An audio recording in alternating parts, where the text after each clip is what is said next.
Hey everybody, welcome to GameHounds. A little bit late, sorry. GameHounds podcast. We are here. We've got, this direction. Andrew over there. We got Nick D. Nicola down there. We're getting ready for the show. I'm Edie Sellers. Our website is gamehounds.net, if you didn't already know that. And we have a Patreon. We love our patrons. Thank you to everyone.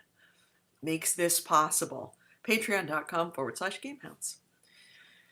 So, we're getting ready to start the podcast, and I was just saying that I'm going to go on a rant at the beginning of the show, but I'll give you a preview. Black lives matter, but so do fucking ingredients in your ice cream matter.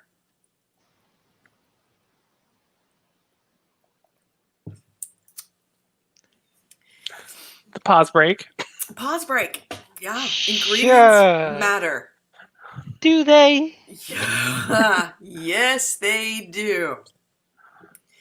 And sometimes companies just have to be a little more forthcoming with the ingredients they put in their food.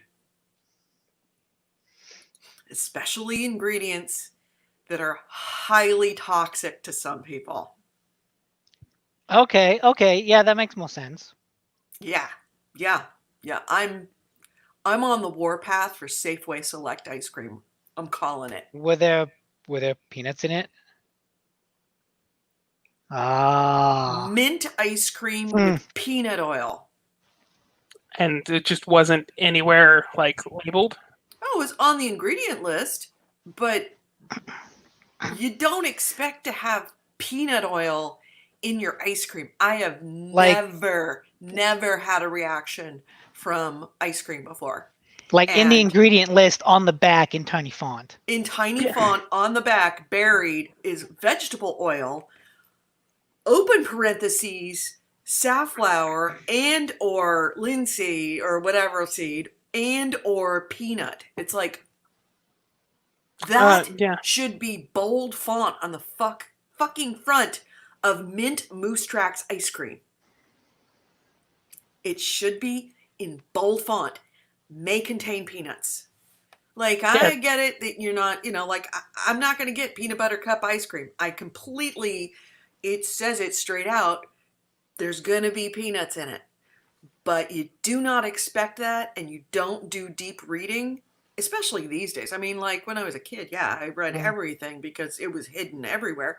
But now, shit like that isn't hidden because peanut allergies are so freaking toxic. They're also really common. And I swelled up. I mean, today I'm sort of normal, but I swelled up and turned into a giant rash. Oh, no. Yeah. It wasn't just a little bit of peanut oil. It was a lot of fucking peanut oil. My eyelids were rashed. How much of the ice cream did you eat? I ate 2 days of it because the first day I was like, okay, my cheeks are kind of burning, but that's kind of weird. Maybe I washed my face a little too. Yeah, it could be anything. Could be, whatever. I could have touched my face or whatever. How much of it? A quarter, a third? A bowl of ice cream. Just 2 bowls worth. Yeah. Okay. So I had the bowl the first night, and then my face was a little bit rosy, and it was kind of stung a little bit, and I'm like, I guess I must have touched something and rubbed my face and got a reaction. And the next day it was really red, and it was meh, it's kind of not going away. And then the next night I had another bowl of it, and I went, turned bright red, and face swelled up, and yeah. And and even then, it wasn't until, that was 2 nights ago. And the next day I was I got into something, I don't know what I got into, but I was allergic. I'm allergic to this ice cream.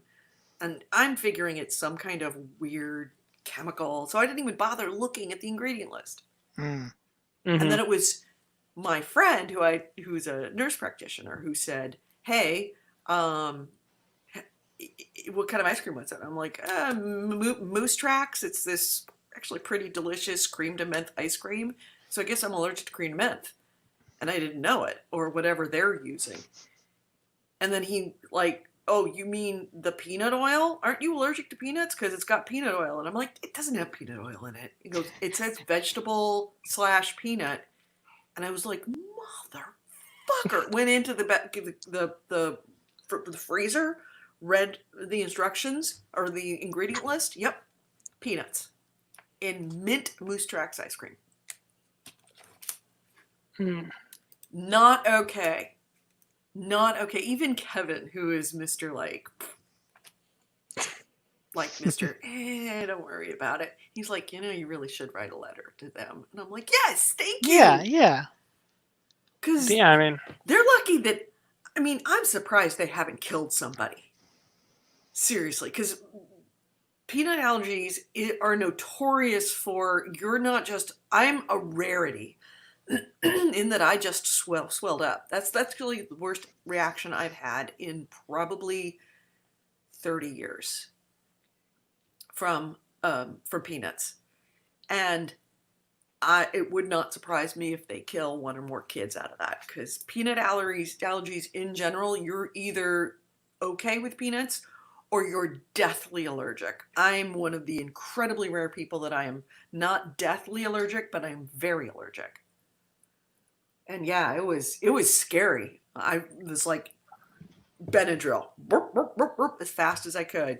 And then, of course, trying to play video games. And I was like, you didn't even notice it, and you went to bed. So, you still got worse while you were sleeping. So, if you had something where your throat closed up, or you just wouldn't know why.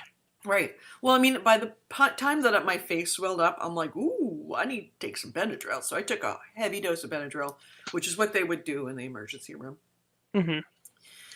And so I was pretty sure I was not going to have my throat close up, but especially because I ate it, and then it was many hours later, that I actually went to bed, or more specifically passed out from Benadryl.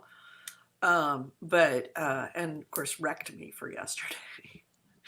And I was supposed to go to a protest. I was planning on going to a Black Lives Matter protest here just down the road from me. And it was like, I am not going now. I look like a potato patch right now. I was just lumpy everywhere. You also have a cannibal problem in your town, so just yes, stay safe. Yeah, just on top of everything, we had riots. We had some looting. We had our cannabis dispensary looted. Oh. We had a cannabis dispensary at the mall, so of course the mall got looted. That's not where the protest was. The protest was across town. But then at the same time that everybody was at the protest, they started to loot the Walmart and the Target and out on at the mall. And at the mall was also a cannabis dispensary that got looted. Walmart got some broken glass. They cleaned out the dispensary. Priorities. Hey, we got Corey in the chat room. Elder Scrolls is $7.99 for a couple of weeks. I know, I bought it. Oh God. Oh no! Why did you have to tell Corey that? No! Yeah, $7.99. I'm looking forward to it. It has a lot of voice acting, I hear. I've come to value that very highly. AC Wraith almost didn't You don't make like it? reading? Oh, I like reading. As long as it's well written. So I discovered a new thing this week that, because I do that other regular show, the daily show with the music and stuff, and one of the listeners, we were talking about disco and how Barry Manilow's songs have not aged well, and we got onto the subject of disco, and I was made aware of something that possibly has changed my life. Ethel Merman made a disco album. She did, and it's awful. Oh my God. It is so bad that if it had gotten major play, it would have killed disco way earlier than it died. It is awful. Worse than William Shatner stuff. Where did you hear it? It's on Spotify. Oh, Go look okay. it up on Spotify. It's called the Ethel Merman Disco album, and it is Like truly, unimaginative. truly a car wreck. I don't know who that is, so You'll be swell. You'll be great. I don't know that song. Everything's coming up, roses and just an daffodils. old time singer. Yes. That's basically it. An old timey Yeah, singer. she played I don't know the Mama on Broadway. She played Mama Rose in Gypsy. So she played the mother in Gypsy, which is where that song "Everything Coming Up Roses" comes from. She was in a lot of things. How do you not know who Ethel Merman is? You don't have goalie here anymore. You're talking to people It's one in of a the much few, lower age bracket. It's one of the few celebrity impressions that I can actually do is an Ethel Merman. But everybody can do an Ethel Merman. The GameHounds podcast, where we discuss games and Ethel Merman. Yeah. get live performances. Am I the only one? Come on, chat room. Come on. Ethel Merman is not that far out there. I've heard of the name, but I don't know any of her work. Corey Wallace says, "Come to the dark side. We don't have peanut oil." Yeah. There we go. There it is. Ethel Merman's disco album. Everything's Coming Up Roses. It's awful. Truly beyond bad. I'll take your word for it. Let's see. Yeah. I'll listen to it later for the fact that it's a car wreck. And I'm interested. Interesting. AC Wraith says normal Moose Tracks is made with peanut butter cups. Yeah, that's what I thought Moose Tracks was. I was a little surprised at that. Yeah, no. Mint Moose Tracks is mint ice cream with fudge stripes and cream de menthe cups. Chocolate with mint so the idea is that instead of peanut butter cups, it's mint cups. It's mint except cups. They still put some peanut stuff in there. Except they put peanut stuff in it. Huh. That sounds delicious. And I'm wondering if they put the peanut stuff in there to kind of mimic that flavor without it. Actually, no, it doesn't. No, it's just oil. So I mean, trust me, I am hyper sensitive to the taste of peanuts. Like I can taste a peanut at 20 paces, and there's no peanut taste in there.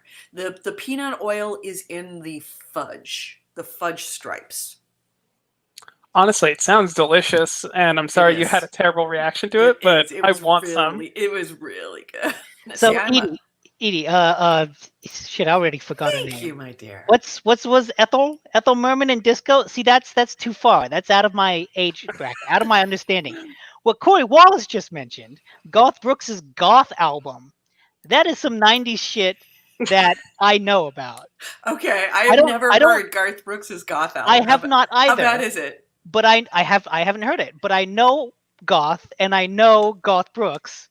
So at the very least, I'm like, okay, I want to see how bad that is. Thank you, those AC are two Ray. things I know about. He recognizes her work. I recognize those other two things. Let me check my stone tablet. Fuck you.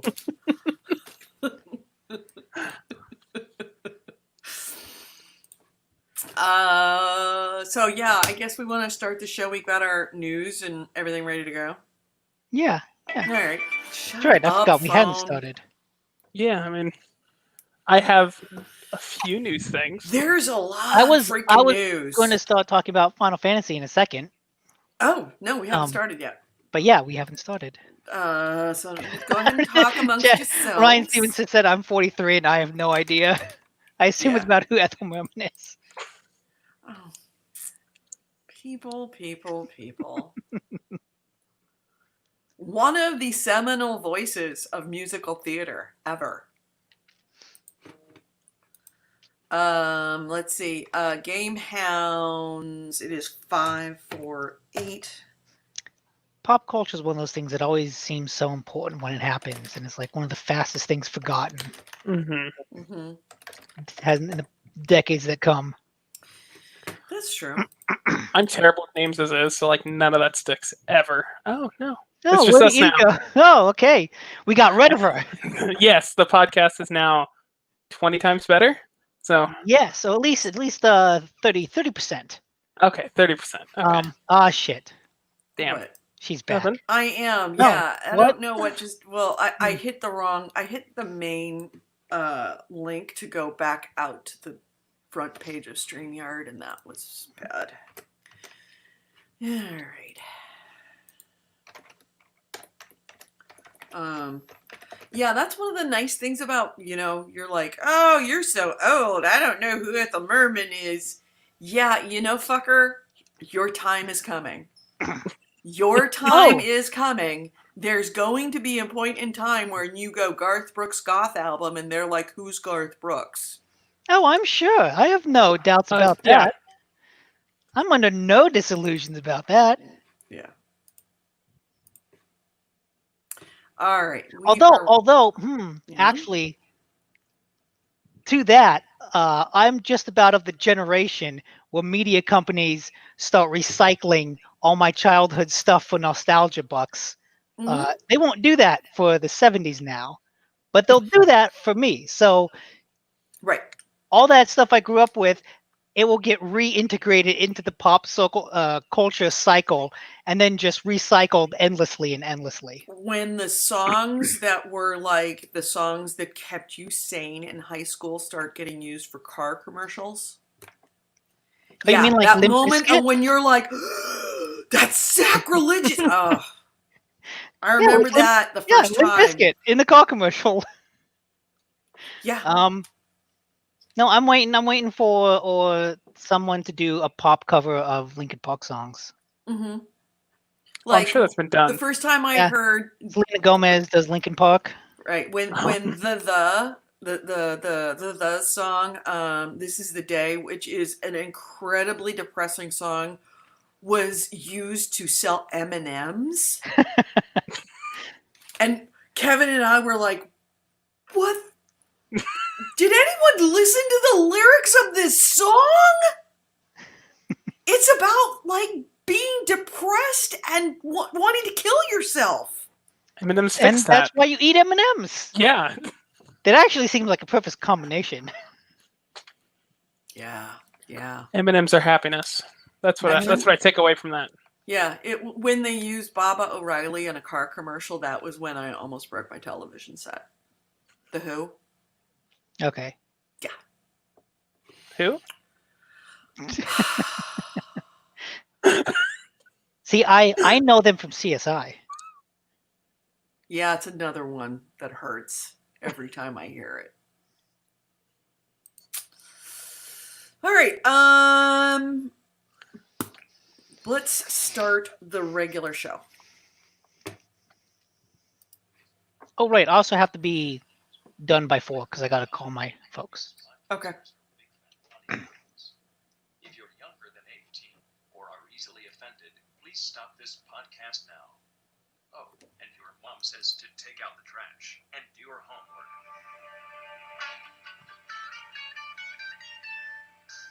All right, mics are hot.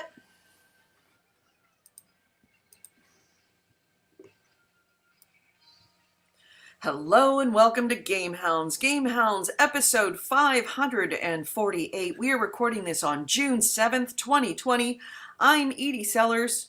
With me is Nick DiNicola and Andrew Smith, aka Creation Chaos. Do you want to go as Creation Chaos? Like Holy Ghost? Andrew works. Yeah, Andrew Smith. Yeah. Yes. Hey. Hey. How was your week? Pretty good. We were I've chatting had better. before the show in the YouTube feed about how I yesterday and the day before, actually it was mostly yesterday, had a severe allergic reaction because Safeway Select decided to dose my mint ice cream with peanut oil, and I'm really allergic to peanuts, and it was not good. My eyelids were cracking because my skin like turned crusty and rashy. It was awful. But I'm much better today, thank you. in the chat, AC Wraith linked to a mix of Black Sabbath and The Who. And did they actually do that live? That's not just like a YouTube No, that's got to be a fan mashup. mix? It's got to be a mashup. No, I clicked on it. It's a video of them performing live. Really? Yes. That's freaking awesome. We were also just talking about songs of our childhood showing up in car commercials and M&M commercials, and like listening to songs going, hey, that song is about suicide and they're using it to sell M&Ms. So, Oh, I guess it is a mashup, but damn, that's a good mashup. is it? Yeah, that's what he said. Bill McClintock. I'm going to listen to it Huh. later. So, how was your week? You guys do anything interesting? Go to any protests? Wow, shit's getting weird out there. Mm-hmm. Andrew No. had to send a headline for my own paper that included, Yes. what was it? No deaths due to, and this was Contrast County, this is where I am. No deaths due to COVID. The second line was local brewmaster gets busted for child porn. And the third line in the headline was man found eating his grandma being charged for murder. Yeah. All of those things happened in my town this week. Fuck, bring back COVID. I know! Remember when life was simple and all we had to worry about was a pandemic? Yeah, we've got found some guy killed his grandmother with an ice pick. Accused, allegedly, killed his grandmother with an ice pick, and when they showed up, they found him eating her body. Isolation will do that to people. Oh, things are Yeah, getting he so was strange. just self-isolating. That's all. He's like, well, shit. Now I Yeah. don't have to go shopping. Bitter in chat room says, "Welcome to Night Vale." Thanks. That's frightening. Somebody else I saw on a Twitter thread that was did we talk about the lion last week? No. Oh no, I guess that happened this week. So I'm watching television and I get an alert over my phone from a tweet from the Alameda County Sheriff's Department, which is, just right over there. I'm right on the county line. And I believe that's your county, Nick. I think you're in Alameda. Yeah. That be on the lookout for an escaped lion in Oakland. Huh. And I was like, what? What? And the Twitter thread on that tweet was fucking hilarious. There are very funny people on Twitter, and all of them chimed in on that one. Most of them having to say, "Can somebody please close the Jumanji game? Because 2020's fucked up enough." But yeah, it was misreported. But because had so many police officers down at the protests, they didn't have staffing to be able to go out and check for the escaped lion, or escaped tiger. So they couldn't look for the tiger. So their public information officer actually called him and like, so the tiger, what happened there? And he's like, as I was sending it out, I was thinking, I can either not send this out or send this out. If I send this out and it's not true, I'm embarrassed. If I don't send it out and it is true, somebody could get hurt. So I am going to pick the least bad decision here, and decided to send it out and put people on alert that there might be a tiger running loose in Oakland. And I don't think anyone would be like surprised. It's not gonna be like, oh, this is the shock. This is gonna be like more 2020 shit. Not a single person. Everybody was, what the fuck? But nobody was like, no, it's not true. Everybody was like, entirely plausible right now. I feel like everyone would be like, yeah, no, I get it. This is the next step. Yeah. No, he's just trying to get away. He's just trying to get away, man. Like the astronauts. You know? Yeah. If 2020 was a drink, what drink would it be? God, I'm thinking like tequila mixed with vodka. Something that would make you throw up. I'm going to put that question out to the chat room. If 2020, the official drink of 2020 should be blank.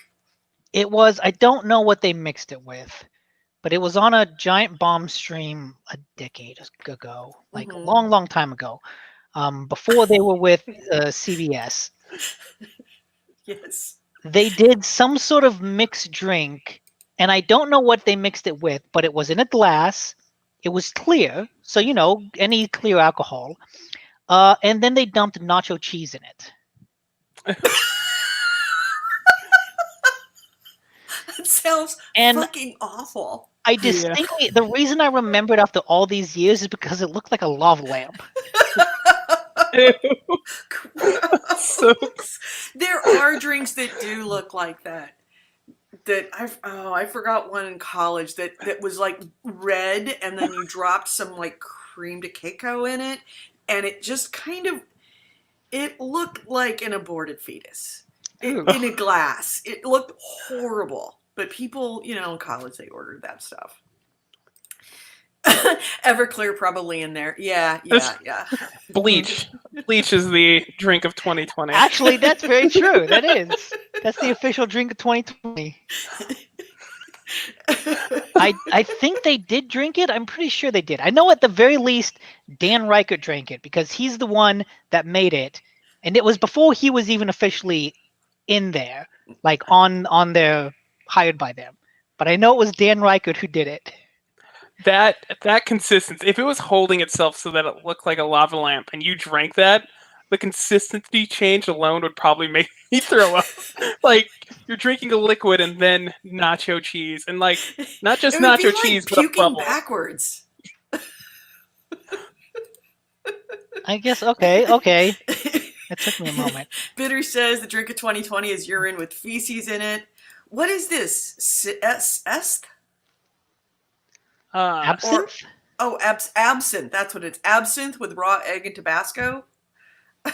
Bitter says Four Loko.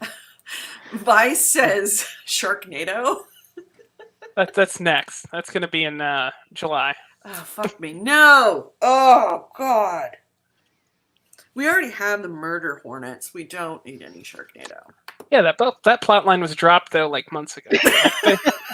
That's fine. No, see, that's because it was only a tease. It's like the fucking White Walkers. They tease it in episode 1, but it's not until episode 80 that they actually come back and fight. All right, so what you been playing? I think for a while I hit a good stopping point on Final Fantasy 14. Yeah. Because I'm at a point. So I got an airship, but it's kind of busted and I need to fix it up. So that seems like the next series of quests.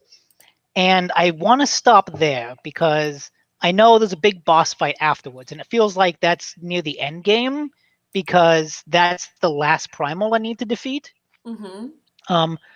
But I don't want to stop the game right before a boss fight. That seems like weird timing. So I want to stop it before the quest lines that lead to the boss fight. And since I only have like 3 days left on my subscription anyways. But for the past week, I got to a new section in that game. A northern section that's all snowy. And for some reason, when I got there, there was something about how that side plot was related and how it mixed in with everything that made it a lot more fun. So the way the game is that there are 3 basic starting zones. And as you go through at least the first 40 levels, is you just jump between each of those zones. A wood zone, a desert zone, and like a coastline. And so for the first time, I went to this new area, and like it's hard for me to put my finger on exactly what I liked so much more about that quest line, because it still was full of the, oh, sure, I'll help you, but first go kill 5 of those things over there. Like, it still had things like that, but I think it was the mix of a new environment, and what I think is a better written quest line that that integrated the culture of the area in a really interesting way, because I got mixed up with this like religious war where people were being framed for being heretics, and so I had to help solve that and clear a guy's name, and then like get involved with this religious war, and it's a kind of detective solving that, clearing a guy's name. And the way that quest line highlighted this different area and the culture therein, while at the same time pushing the main story forward, because I had to help get this airship, combined with it just being a new area in general, I think all those made me appreciate it a lot more and made me slow my pace of playing more and just do more side quests and kind of enjoy them more. So yeah, like that felt like the typical tangential JRPG story. Like in any JRPG, you're going along the main story and you get to a new town, and that new town has some side quest that sends you off to do something. And you complete it and you progress the main story, and then you get to another new town. And that new town has a side quest that sends you off. Like that's the progress of these games, is every new town kind of has a new thing that you have to resolve in it. And that's what this felt like. And so it didn't feel like, even if I was doing quests that didn't push the main story forward, I'm like, okay, this is the new town quest. I'm okay with that. And I think it was the introduction of a new area with that really made me that didn't feel like a waste. That didn't feel like it was just spinning its wheels and trying to take up a lot of time. So I like that. I like that. I forget the name of it. It starts with a C. It's like Cascodia or something. Carithus Central Highlands. Yes, that was a neat place, and I enjoyed my time there, and so I feel like it's stopping after that too. I think is good because it ends it on a high note, which makes me more likely to go back to it at any point in the future. Also, I don't think I mentioned it last week, but my discovery of the auto run button made it a lot nicer, where you can just tap R1 button and automatically run. You don't have to hold the control stick forward. You didn't know this for like the 40 levels? I didn't know it for 20 levels. Okay, because... But yeah, last week, and yeah, it made it a lot more fun to get around because I didn't have to, I could pay attention to other things. Oh yeah, when you're like, if you have to go AFK and you're running with a party member, you can just lock onto them and hit that button, and you'll just stick to their ass the entire way, so you can just run really? while going to do stuff. Yeah. Oh, that's actually neat. It's super useful. I think this is one of the first areas, so like, in the beginning of Final Fantasy, like, do you know the whole saga of like 14 and how it became a Realm Reborn? It's not even related to this, just the development cycle of it.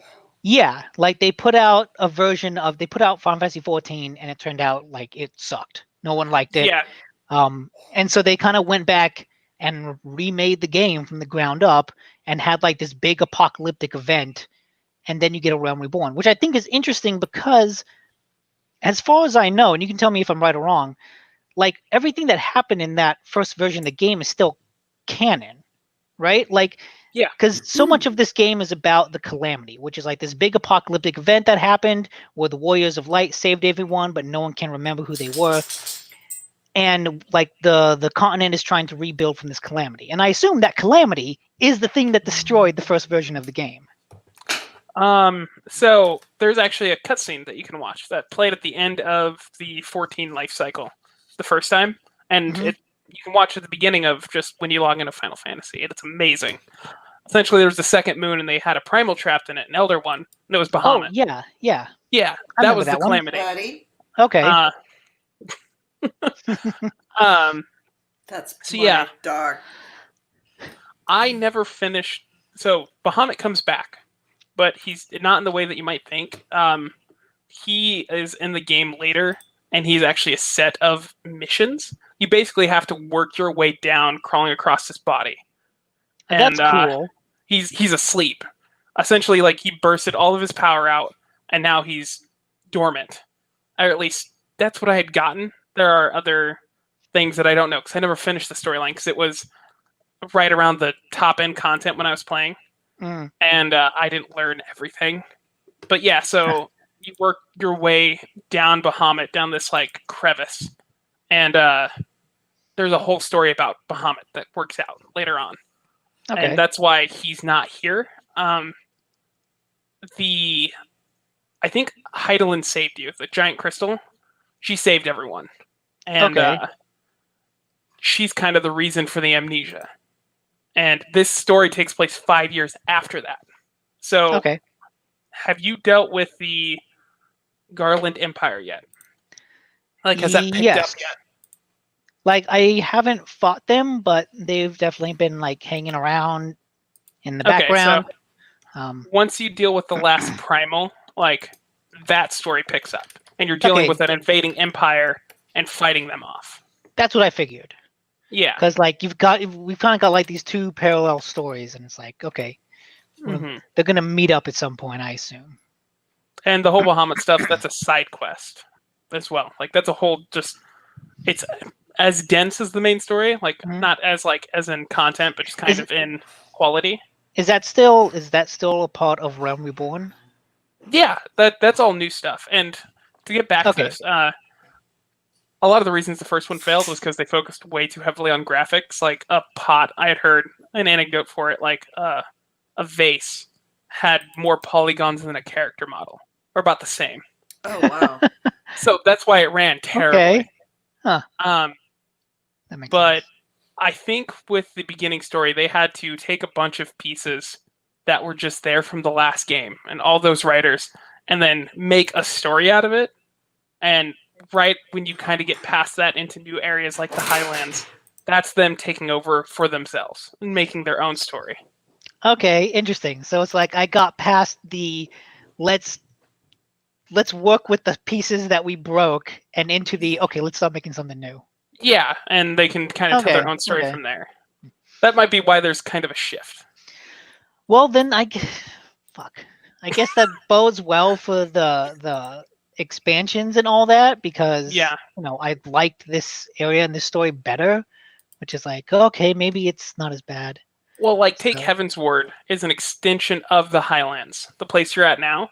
That's the first expansion pack, and it deals with like the religious order at its peak and like the high end of that, and then like noble families and stuff.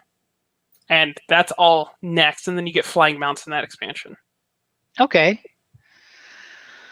So yeah. Oh, like no hard sell, mind you. I know.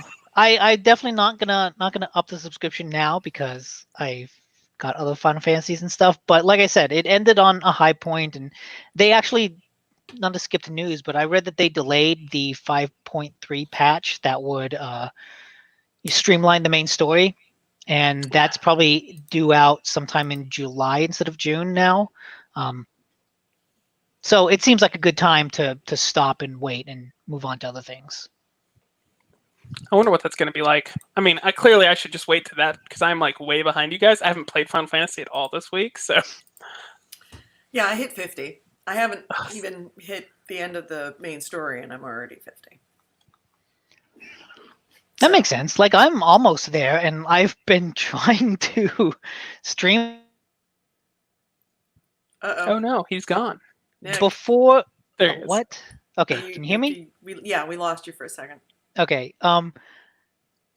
Yeah, I'm not surprised that you hit 50 before the story ended, because I'm almost there, and I've been trying to streamline mostly the main story. But I've definitely noticed, like I said last week, the last dungeon that I did was like, oh, we will level sync you to 44. Like if you're too high above, the max level you can be that will level sync you to is 44. And I was 42. And I was like, oh, this is the first time I'm below the max sync level. Oh, shit. So that's also why I'm like, okay, maybe I'll stop and wait for the streamline patch. Do you like dragons? Like, are you a fan of them? Because Sure. the next dungeon is like dragon oriented, and it's a lot of fun. Okay. I do What's the remember next Edie one? saying something about fighting on an airship, and I'm like, okay, that could be neat. Now that I finally have one. There is still that fight, right, where you run around the airship and you're. Or no, I was it don't. an airship? No, you were in the Empire's base, and you were running around out. So you have to go outside and run around the. Was it a roof? Oh, And then yeah. jump back in. Yeah, so you're attacking like a fort, and Oh, it's a you fort. have to end up like breaking out a window and running around the outside of it to get to a new area. It's a lot of That's fun. Okay. Yeah, that one. I remember that one. That one was fun. It was long, but it's fun. That's one of the final missions of Mhm. like the story. That's a good one. I never did activate that dungeon that you have in trouble with, Edie. Oh, I have not tried that one yet. I got over that. Oh, you did. I got that monkey off my back. Good. Did Good. you was it a skill thing? Like did you just get better or did you No. It would. I had to take my hotbar and redesign a second hotbar that has very little offensive stuff, and just load it up with all of my heals and my cleanses and all of the healer stuff. So it is like, people are like, why aren't you doing more damage? It's like, Do you wanna want die? the heals or do you not want the heals? It's up to you. Well, it'll go faster So- if you actually do some damage. I'm like, it'll go really fast if I stop healing you. So there's one thing I was wondering about healers. How do you target who you heal? Using the D-pad, up in the upper left-hand corner of You can use the D-pad to okay. cycle through. So If like you you go hit left and right, it cycles through the enemies. And if you Yeah. go up and down, it cycles through allies in your party. that would make aiming so much easier. Mm-hmm. how do Especially in a you party. like how do you lock onto new things? I look at it and I hit X, and if it's the wrong thing, I hit circle to cancel. I look at something else and I hit X. And so No. in a lot of big fights, like the How last did couple you get dungeons, this far?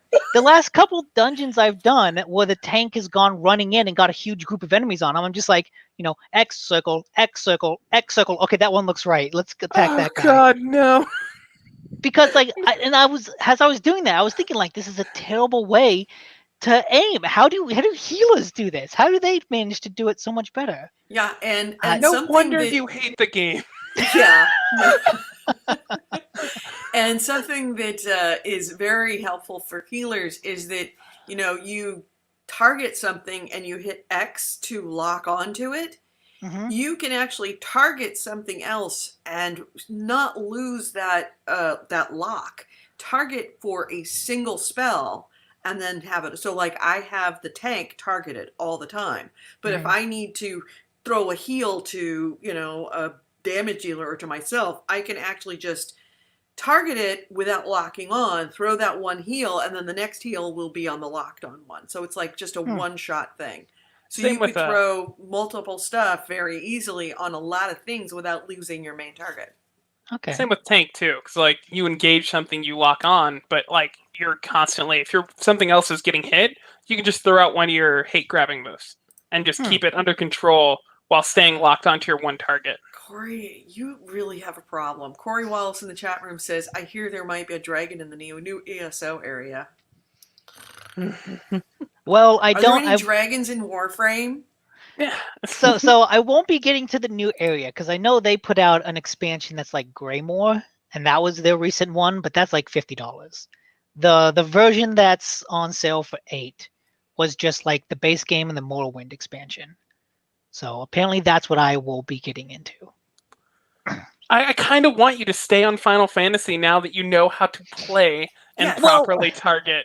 Yes. Like, I can't even fathom playing near 50 levels, hitting circle and then X and hoping that I target correctly. But that's why I will run up like literally almost inside the guy I want to target and then hit X, and it's like, okay, I usually target the right guy. That is impressive in its own right, but It is a little bit. It's like playing with your one arm tied behind your back. yeah, like so when you're when you're fighting as DPS, you can throw damage on other people if it's useful for whatever reason. It's often not, but for that same targeting system where if you're locked onto something, you can quickly hit never something. did that. Like when I lock onto something, I hit it until it dies. No, this Like, explains so nope. much. Just attack it till it's died. Go to the next one. Attack it till it dies. This explains a lot. Damage dealers have it so easy. I think you might like tank if you wanted to get in. I mean, I'm glad you never tried tank. I thought about doing tank You would be earlier. a terrible Edie tank would pick. mention, like I mentioned way earlier to you, like, oh, when I said that the combat for the damage dealer was kind of boring, I was like, oh, maybe the tank seems more interesting because they're always running in front and they're kind of thinking more about how to do it, managing more. Yeah, they're managing the enemies and positioning. Like, I think it's more engaging. Mm-hmm. You just don't. It depends if there are a lot of people who are like, I just want to do high damage numbers, and that's where you get the DPS crap. That's a lot of people. Mm-hmm. But if you're more into mechanics and actually doing things, tank's way better. Or healer if you want power to wipe an entire group, be a tank. Healer, a lot of responsibility. I'll start the Heavensward expansion as a tank. Okay. Each expansion, I'll take on a different role. That's good. In Heavensward, you can get Dark Knight, and Dark Knight's pretty awesome. It's a tank with a great sword. And if you want to be the thing that carries the party, but you get none of the credit for it, be a healer. If you love having a thankless job and having people just be completely ungrateful when one thing goes wrong, be a healer. You'll like that. Oh, good. That's what I look for out of life. Yep. Seriously, a DPS will be fighting, and they won't notice that they've been being hit, and you've been healing them the entire time. They'll look up once, see that their health is at a third, and they're like, "Why aren't you healing me?" And it's like, you mother. Actually, I have had nothing but nice people, even when I've screwed up big time. They've stuck with me and been very, very nice about it. I have not had a single group that is like, "What the fuck, dude?" That's cool. Actually, I take it back. I had one person that, I mean, I make a point of when I've never been in a dungeon before, I will say first time, so that they all know that I've not been here before. But I also watch videos of what needs to happen in the dungeon so that I know the mechanics before I go in. Just because you know it doesn't necessarily mean that it's going to be going to go well, but at least I kind of have an idea of what's supposed to happen. I have never had a single person be rude. I've had one person drop after a first death, but they were a damage dealer, and they're a dime a dozen. Yeah, they're also drama queens mostly. Yeah. I will say, thankfully, I haven't had much trouble finding groups. Like at most, I think the longest it ever took was 15 minutes, and most times it takes like 5 to 10. Yeah, I mean, when you're a healer, you get so. Because I remember Edie earlier when I started, you mentioned a time when like you started looking and then you went to make dinner, ate dinner, and came back and you were still looking. And even when I entered a dungeon at like 3 a.m, I was like, oh, I'll probably just sit here for 20 minutes and then go to bed. And it's like, oh no, I got in. It's cool. Part of that is you've joined at a time where they've offered the game free, in 30 days free. That's true. I didn't even realize that until like 15 days in. So you have a player base that is new and going through the same content you are. Right. Whereas when that goes away and everyone's moved on, it takes so long for DPS. When I started, I was one of the few people who was actually going through the content. So when you have to get a specific dungeon in order to progress the story, so you're picking just one dungeon instead of a roulette. Yeah, I mean, I would wait 30 minutes, 40 minutes for as a thaumaturge, which was a damage dealer. It's caster. Yeah, I'd wait 30, 40 minutes for that dungeon to come up. Now I go into it as a healer, and maybe I have to wait 3 minutes. Yeah, no, you don't understand, Nick. It will break you to be a tank or a healer, and then go back to a DPS, and your life will just be miserable when you're queuing. Okay. Yeah. I guess once I leave the Lancer, I'll never go back. All right, so Bitter Plus. They're not bobbleheads. They're Funko Pops. Just so that is clear. No, I don't really care that much. They're not mine. They're my roommates. Well, landlords. They own the house. I'm just squatting. And he is more of a DC fanboy, so it's a lot of DC stuff. Although I think this is a collage of different things. I mean, there's Care Bears. I mean, what? They Care Bear Funko Pops? They have Funko Pops of everything. Yeah, Care Bears. They have Golden Girls Funko Pops. No. Yes. Oh, I might get a set of those. It's like, it goes Avatar. Do they have an Ethel Merman Funko Pop? Because if they do, I'm You know all what? about They it. genuinely might. I would not put it past them. Who knows? There's probably, you can get one custom made, probably. But this is a lot of like, Can you you have get Avatar. custom Funko South Pops? Park. Oh yeah, it's a big thing where people make their own custom, like Funko Pops. They'll take bits of other Pops, and then they'll paint them or put them together to get as close as possible. You can even get your... We could have GameHounds Funko Pops? Yeah, no, I mean, my friend bought already like one officially from like Funko of him and his wife. Yeah, you could totally get them done. Huh. That's cool. Good No to know. Ethel Merman. Then you just get somebody to paint the GameHounds logo on their backs, or whatever the jackets are. Yeah. It's here. Okay. So, any other games that we've been playing? Oh man, I got like 3. Okay. I haven't actually played much this week. I ended up reading like a webcomic the entirety of one day. Wow. Yeah, it was good. But I guess I'll start with League of Legends. Yeah, That's a new one for the show anyways. that is a new one for the show. So that game gives me horrible anxiety for the normal mode, which is, if you don't know what League of Legends is, it's 5v5, and you choose champions, and there's like 150 of them. And you don't have access to them all right away. You can buy them for real money, or there's in-game currency that you can build up and get them, and then there's a free rotation where you get like 14 champions free for 2 weeks or a week. And the main game requires 3 lanes, 1 in the middle, 2 on the sides, a top, middle, and bottom. And how it breaks out isn't super important as far as like setup. I mean, it is in game, but I won't go into the details because I don't play that mode. That mode gives me anxiety Oh, because I feel like I'm failing my team because I suck at the game. The only time I played is when I'm playing with a full team because I can fail my friends and feel good about that. I can't fail random people. Is this it? Yeah, that's League of Legends. As you Okay. can see, there's lanes, and you kind of have this top view, and you have abilities, Q to R, and you kind of level up, and you build those up as you go, and then you buy items, and you kind of make a build as you play, and you get gold from taking out minions and getting kills, all that stuff. So this is the normal mode. It has some fun, but I don't play it like I was saying. What I play is usually ARAM. ARAM is all middle, all mid, or all random, all mid. That's what it means. And so essentially you play one lane, like that middle one. In this case, it's on a bridge. And there's some augmented rules like healing does less, and you get gold automatically at a increased rate. And all the champions are random for everyone on the team.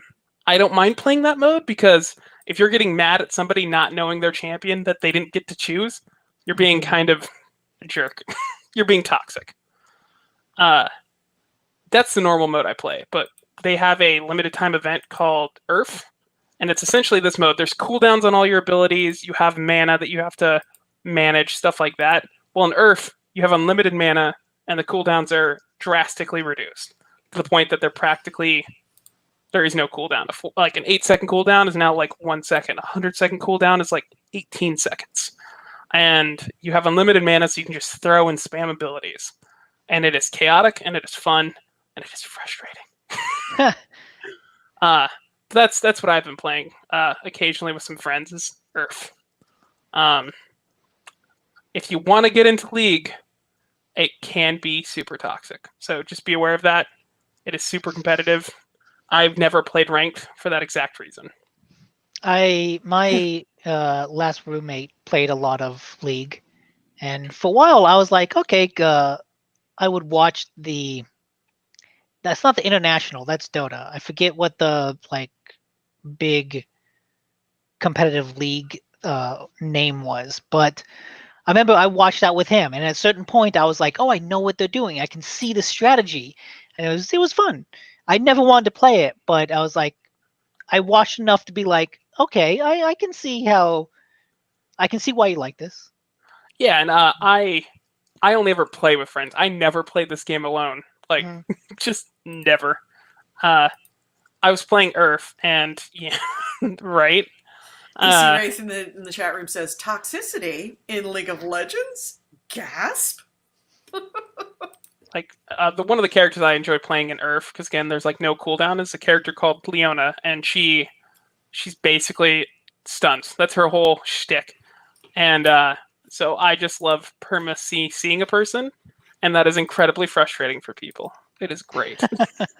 I am slightly toxic. You're just adding to the toxicity of it all, Oh yeah, no. stunning them, making them hate it. Earth's another one of those modes where like you can't take it seriously because in the normal mode you have to walk to your lane and there's like movement limitations. In this one they have a literal cannon that'll shoot you to like 3/4 of the map. Just you want to Okay. go, it'll shoot you there. It's meant to be quick and fun, and Mhm. hopefully you win. That sounds cool. I'm still into the free card game based on League, Legends of Runeterra.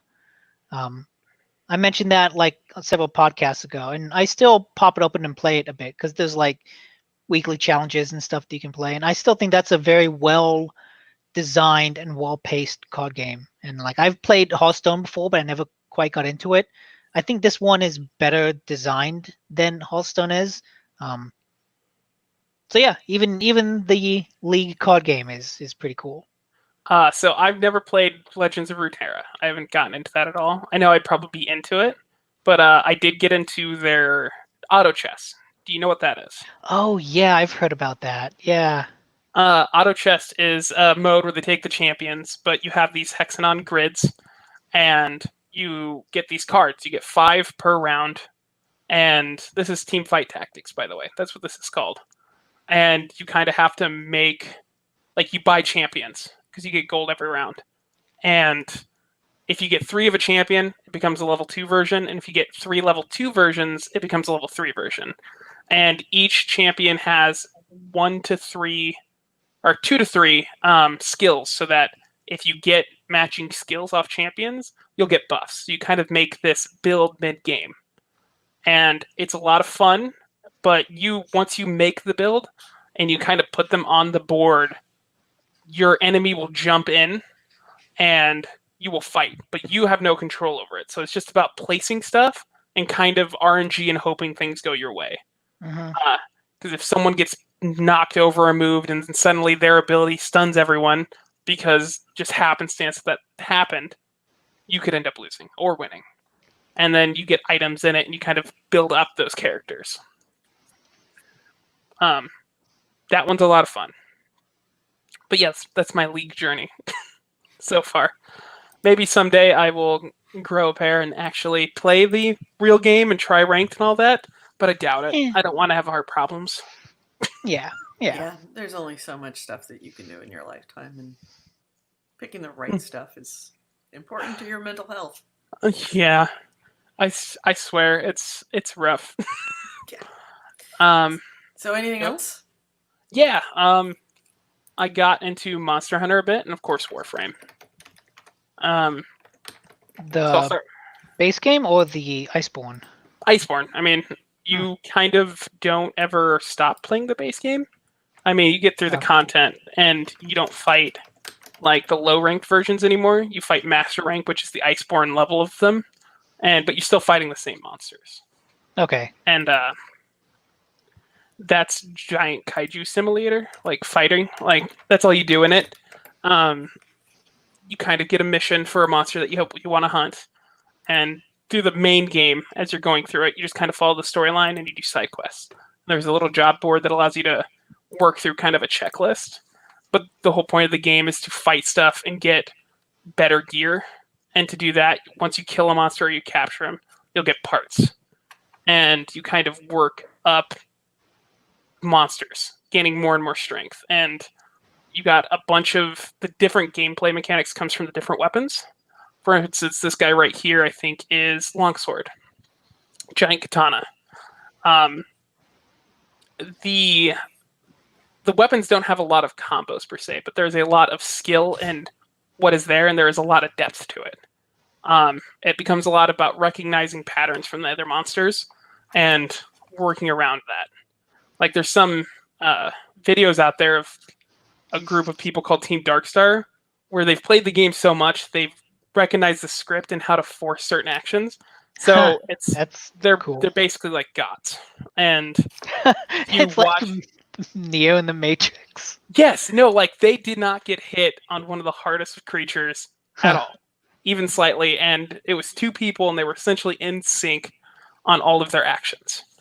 And it's a lot of fun just kind of mastering new weapons as you go along. Like you'll play one for a while and then you're like, I want to try this. Well, now you need to go hunt down all those parts and kind of build that weapon back up. So you always kind of go back and play more fights.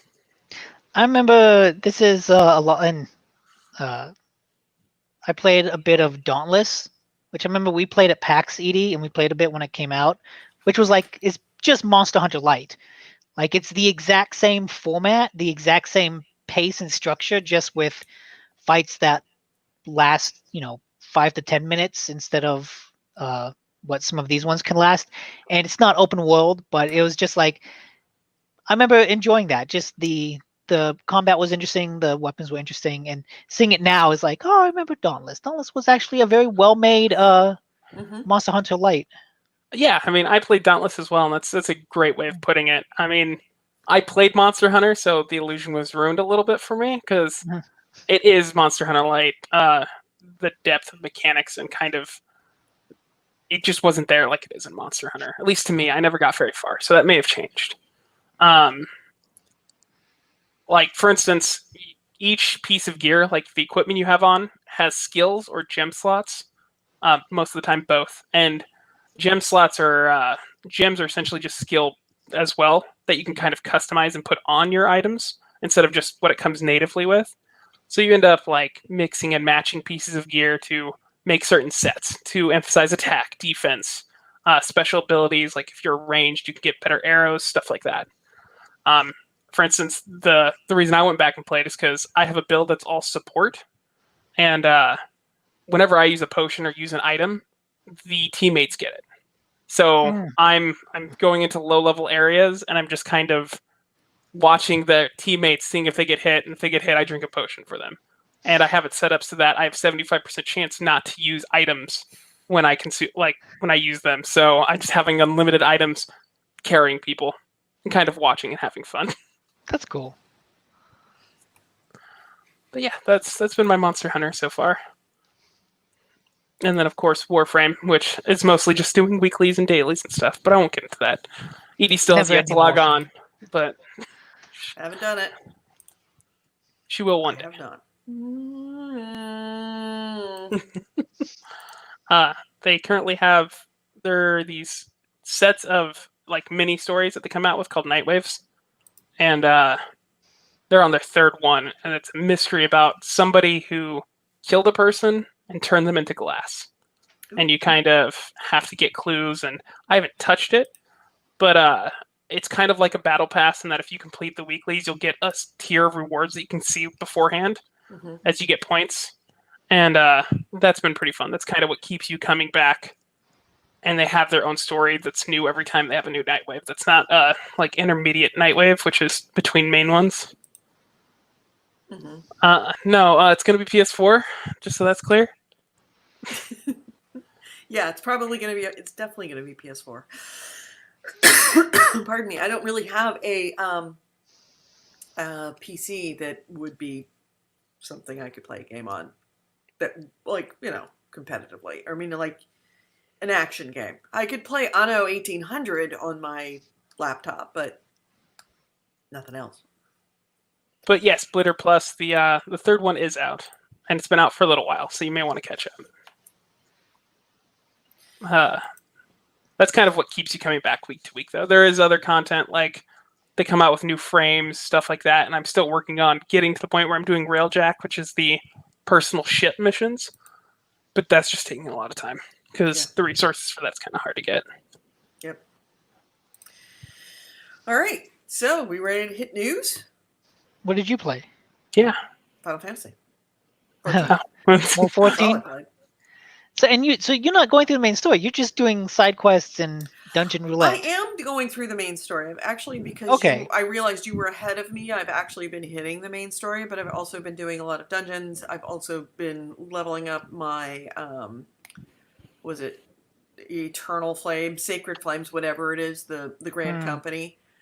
So I've leveled up to Lieutenant, and just before the show, I got the, what is it? I have a company now that I can order out and go do shit. Cool. I'll have to look into that. Andrew, is this like doing it? I spaced. Okay. All right. Yeah. If you level yourself up to lieutenant in your grand company, then you are awarded the position of a command. You get to command a group of level 1 AI adventurers, and you recruit and you match them up. It's a little bit like the mechanic of your assassin teams in Assassin's Creed.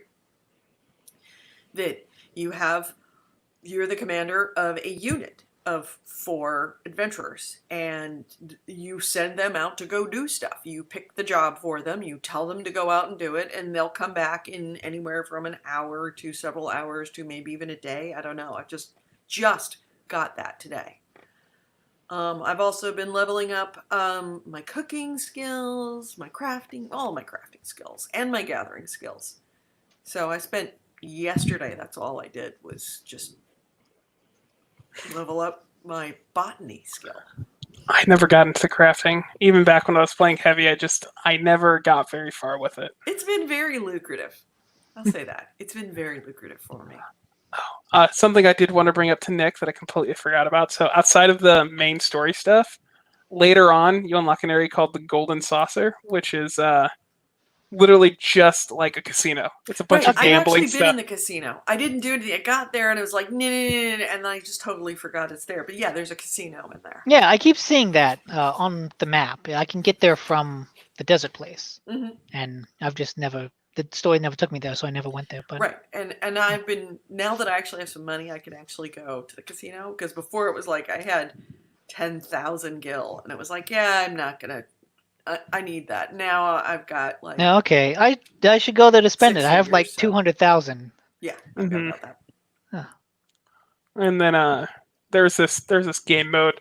I haven't played it, and I want to, but it's essentially like a top-down strategy game where you control units against somebody else, and you send like little chibi versions of like the Final Fantasy 1 White Mage, Black Mage, and like Guardian of Light or whatever, like the tank, and you kind of have this chessboard that you're fighting people on, and kind of this RTS over the top thing.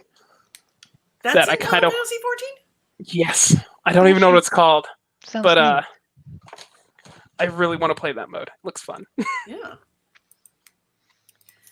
All right, so let's hit. Forget Your Life just joined us. He says I always turn in late because the news is always late. Bitters Plus says he was waiting for news too. Thank you for waiting. Okay, well then, nice to know if people want to do the news. So wait for it. Hold on. Let's hit the news. This is the GameHounds news, the news, and commentary of the week in gaming with Gamer Edie, Nick DiNicola, and Andrew Smith. I always want to call you Christian. There you go. So our first item is, there's so much news. I don't know why you guys said that you had a hard time with it. I didn't say that. Well, first, this is normally the week of E3 where Yes, all those companies would have their announcements. And those all got pushed back.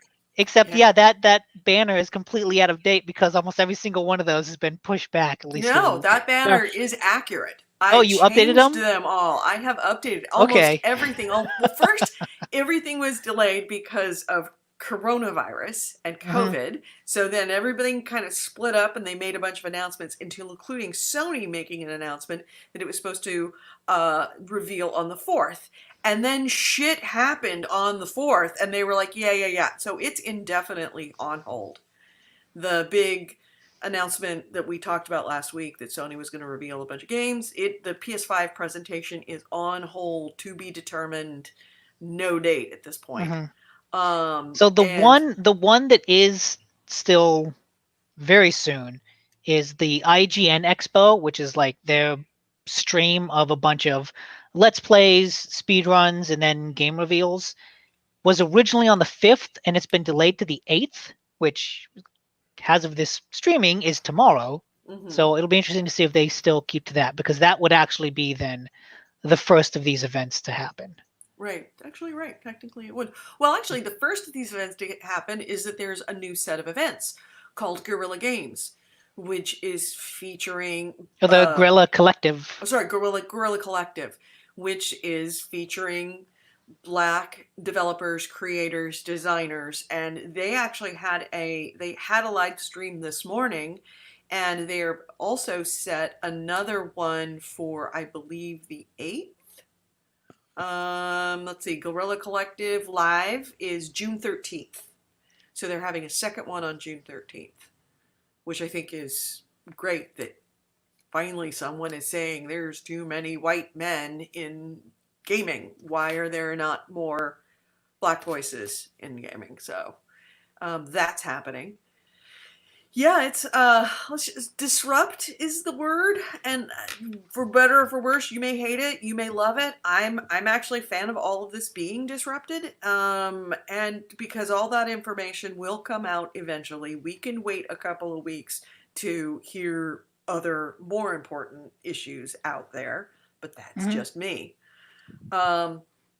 But yeah, there's a ton of stuff coming up, and we will keep our banner updated every day because there's a bunch of stuff I couldn't even fit onto this banner that is happening after July, or after in the end of June, the beginning of July.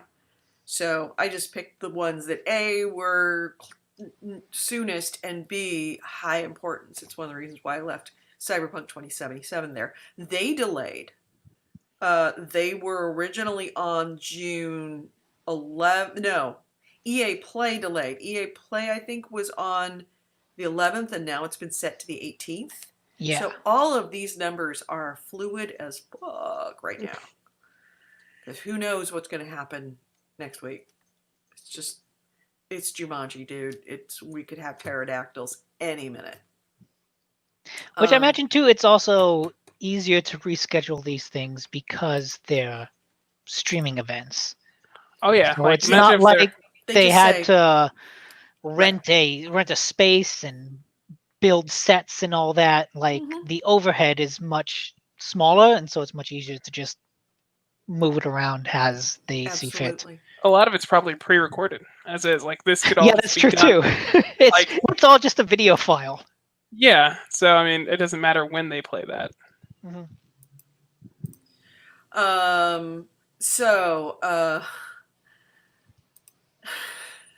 There's always something that drags, says Forget Your Life. It used to be Nick's iPhone game segment. Oh, burn. You want the cream for that? No, that's fine. I know people don't like iPhone games. Hey, I still play War of the Visions, Final Fantasy Brave Exvius every day because I still think that's a fun game. But I'm not mentioning it. It's just one of those perennial things in the background. You can always assume I'm playing it. Mm-hmm. So my first story is, you guys talk about something else because I have to put up a banner for I didn't do all my banners early, so. Okay. You actually mentioned earlier, Andrew, about teamfight tactics, and specifically about how, it's automated. So like you're doing the character management and then letting them fight for you.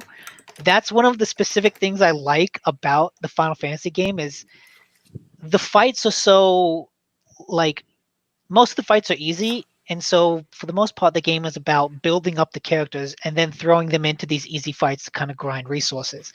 So I'm hearing that like, Oh, maybe I should download Teamfight Tactics because Well- I can also get it for my phone. Yeah, I was just about to say it's for mobile too. So yeah, So I'm like, totally just maybe I'll download that and see what that's like because I like that character management aspect of it.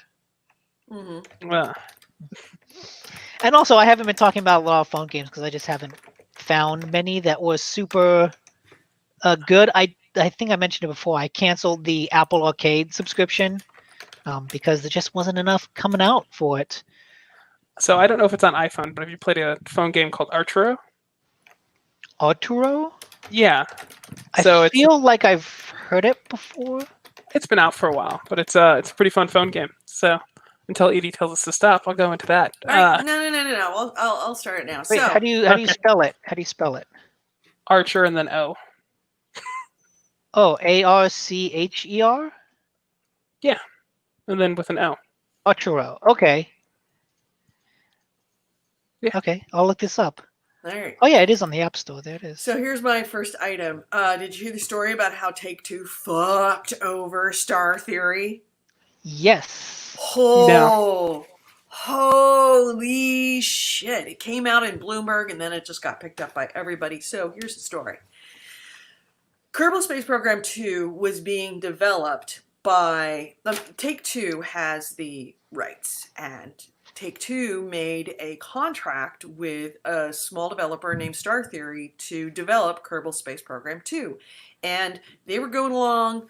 Development was going swimmingly. The Take-Two in like middle to end of last year came to Star Theory and said, hey, we're going to give you an extra 6 months on your contract because we want to have a bunch of new features, blah, blah, blah. So they were in the process of A, negotiating this contract, and B, during the process of this contract, Take-Two said, hey, actually, we'd like to buy your studio.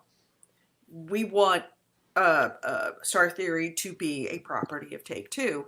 And the two Star Theory owners were like, well, yeah, I mean, we'll negotiate it, but they didn't take the first offer that Take-Two gave. They wanted something better, and they believed that they were in kind of negotiations of, are we going to do the contract as a separate thing, or possibly they may buy us, but we didn't take their first offer.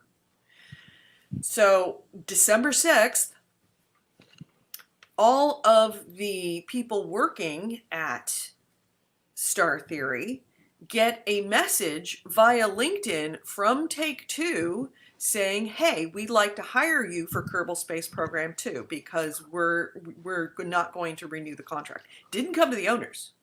Went to the programmers, the coders, the designers, the 30 some odd people that work at the company and said, hey, we're not going to update, no, we're not going to go through with this, and your bosses are refusing to sell, so we're pulling Kerbal Space Program 2, bringing it in-house, and we'll hire you with all of these, benefits and money and everything. And this was unknown to the owners. So Monday morning they come in and they're like, hey, everybody in the company got this email from Take-Two saying that they want to hire us out from under you. And the owners were like, hold off, please don't go there. We will develop something that replaces Kerbal Space Program 2. Don't worry, we've got you. Well, 12 of the 30 people left to go work for Take-Two.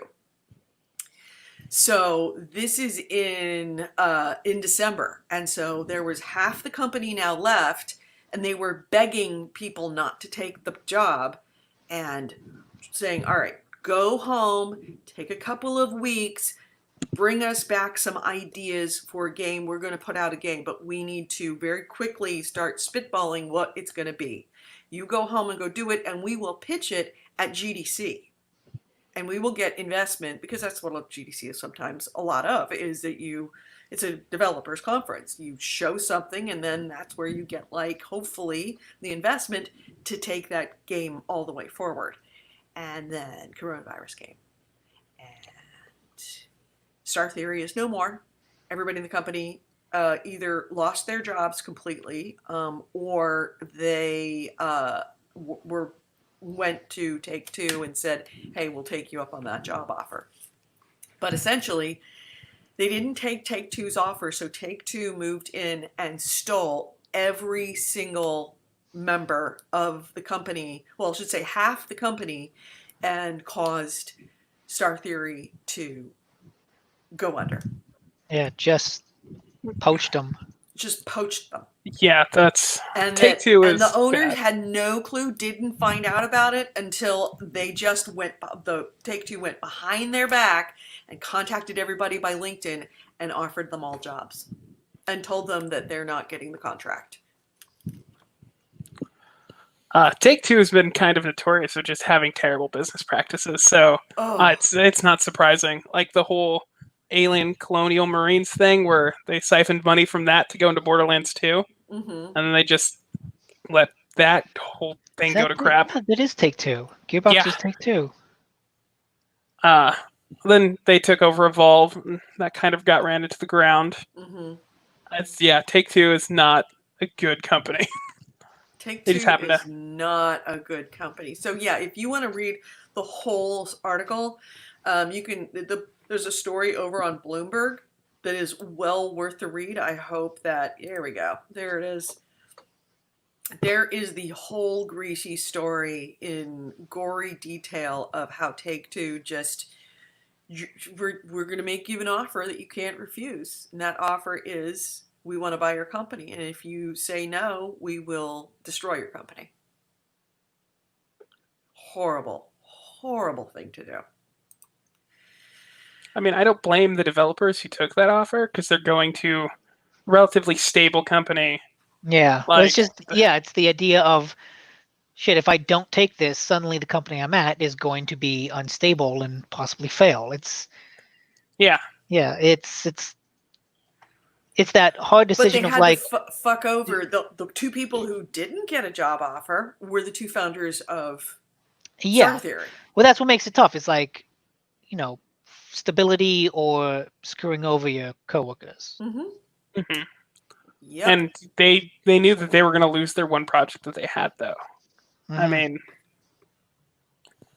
that is a shitty story, though. Can we add fuck Take-Two to the list of battle cries? Yeah, they're right up there with Team Bondi? No, it wasn't Team Bond. I mean, I know they fell apart. Right. They were the ones that fucked over all their developers on that game that used, like the high definition. LA Noire. LA Noire. They fuck over everyone? I thought that they just couldn't get funding for the next one. I forgot what happened with them. Oh, yes, they fucked over everybody, all of their employees. Whoa. I thought that was an in-house Rockstar game. No, it wasn't actually. Yeah. Oh, holy crap. No wonder number 2 never came out, because that was like a really fun game. Yeah, I liked it too. Fun game. But the owners of that company thing. fucked everybody in that company. Fucked them all out of their royalties and everything. All of like the payday that everybody would, they had a epically bad crunch, and then fired everybody as soon as the game came out. So that nobody got any of the money from it. Yeah, it was all kinds of bad in really, really skeevy ways. So yeah. So what do you guys got? So I'll jump into this one. There is currently an indie bundle being that's with itch.io, itch.io. I don't know how to pronounce that well, so I think it's itch.io. Itch.io? Yeah, itch.io. Yeah. They're currently having a bundle deal where you can get 742 indie games for $5. Wow. And so looking over the list of indie games, there are some stuff there. Like, there's going to be stuff there for everybody, but there's going to be some stuff that a lot of people won't agree with. And the whole goal of it is to raise money for, I don't want to mess this up, so the NAACP, Legal Defense and Educational Fund, and the Community Bail Fund. All proceeds that you put into this, because it's $5 minimum and you get all the games, but you can put as much as you want, 100% of that goes to the fund. So essentially, whoever agreed to put their games in here, and it ranges from Kickstarters, demos, board game stuff, like virtual board game stuff, to full-fledged indie titles that have been released, just across the board. They're basically giving away all those games for free. Yeah. And yeah, it's just a fundraiser, and their goal was like $2 million, and when I was looking at it, they're like 90% of the way there. Oh yeah. So I'm if you're looking at it right now, and they've just passed it. They're at 2,006,000. and there's still Good. like 8 days left of that. Yeah. So yeah, I mean, again, a lot of stuff there. It's from anyone who basically wanted to put their hat into this. They did. So you're going to get a range of quality here. Yeah, some But, like the more notable ones that I see on the page are A Mortician's Tale, Oxenfree, A Oh, Night in the wow. Woods, which is really good. Troika, which is like an interesting physics game. Tonight We Riot. So yeah, it's across Overland the board. too. Overland. Yeah, a lot of good indie games, and then like you said, a lot of demos and kind of experimental things. And that's only $5 though. I mean, for $5, you will find a bunch of stuff that you like. Exactly. So that's definitely worth a shout out. And they're not Steam keys though; they're direct downloads. So once you get them, you'll just you'll put them onto your computer. Like you can't go through Steam or anything like that. Although you can have Steam open outside Oh yeah, thing. but yeah, that No, Mount Your Friends is not in there. Oh, Mount Your Friends. Such a good game. I still haven't played that. Is that on PSN? We got to check that out. I saw that they actually made a sequel that's 3D instead of 2D. That's hilarious. 3 lesbians in a barrow? Yeah, it's everything. Like it could just be individual people who are making these games as well, who threw like their game in there, and it's the tag for it is for justice and equality. Like that's what the humble, like, I want to say humble bundle, but it's not humble bundle. But the Right. bundle is for Justice Bundle. justice bundle. But yeah, I mean, again, you want a ton of games that you're going to work through. If you love indie games, you want to. I mean, it's not really supporting like because they're not getting the money for this, but it is for a good cause. Yeah. And I'd say pick it up. Yeah, definitely. You got anything, Nick? Yeah. So there's not. This is sort of like still in the middle of things. But a bunch of Activision shareholders have come together to say that Bobby Kotick is getting paid way too much. They say that I can hear myself through you, but what is it? He has this quote from them. He's received $20 million each year over the past 4 years for stock and equity options, in addition to his base salary. And so I guess he not only is he paid a lot for his position, but even his stock equity options are larger than any other game CEOs.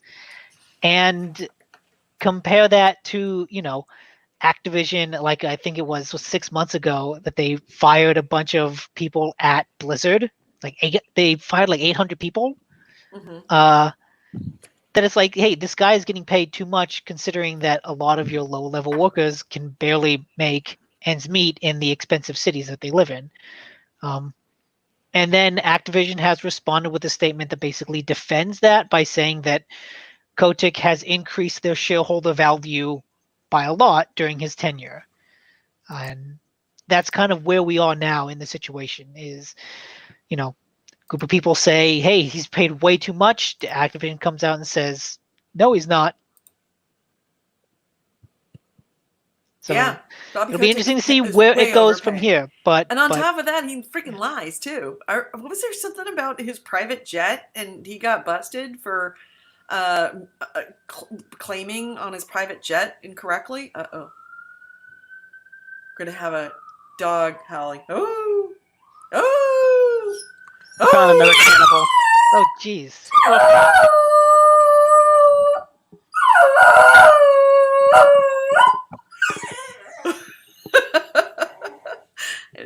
One of those rare moments that a Siren went by.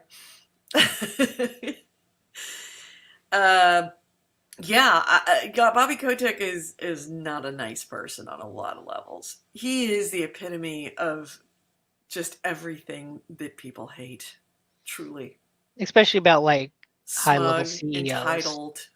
Is Yeah. that the one who was like responsible for microtransactions or loot boxes, or was that EA's? That was EA's. Never I mind. think My it bad. was. No, yeah. It was all of them. Like, I know the Take-Two's NBA game is just slathered in microtransactions. Yeah, wasn't there like a bit of a thing where when they loaded up the game, it wasn't even like the new 2K logo; it was the last year's 2K logo. Oh, I don't remember that. Yeah, so there was a story where with like 2K20, like the newest version, when people loaded up when they first got the game, it came up with like 2K19 and the little icon bar. Wow. Yeah. Well, if you're going to screw something up, that's the thing to screw up. Screw up the logo. Make sure the game's good. Yeah. It wasn't. It was terrible. You hit a paywall in a basketball game. Like a AAA basketball game, you hit a paywall Yeah. that That's you paid $60 for. yeah. Yep. Let's see. My next item is what is my next item? Red Dead Redemption and GTA. Their servers went down, not unintentionally though, this week on Thursday during the memorial service for George Floyd. Rockstar announced that it was shutting down Rockstar, 2K Games, and Take-Two Interactive all announced that they would shut down the servers for games, for all their games, including NBA 2K, Red Dead Online, Grand Theft Auto, for 2 hours. And they did. For 2 hours from 2 to 4 p.m. on Thursday, which was coincided with the time for the first memorial for George Floyd.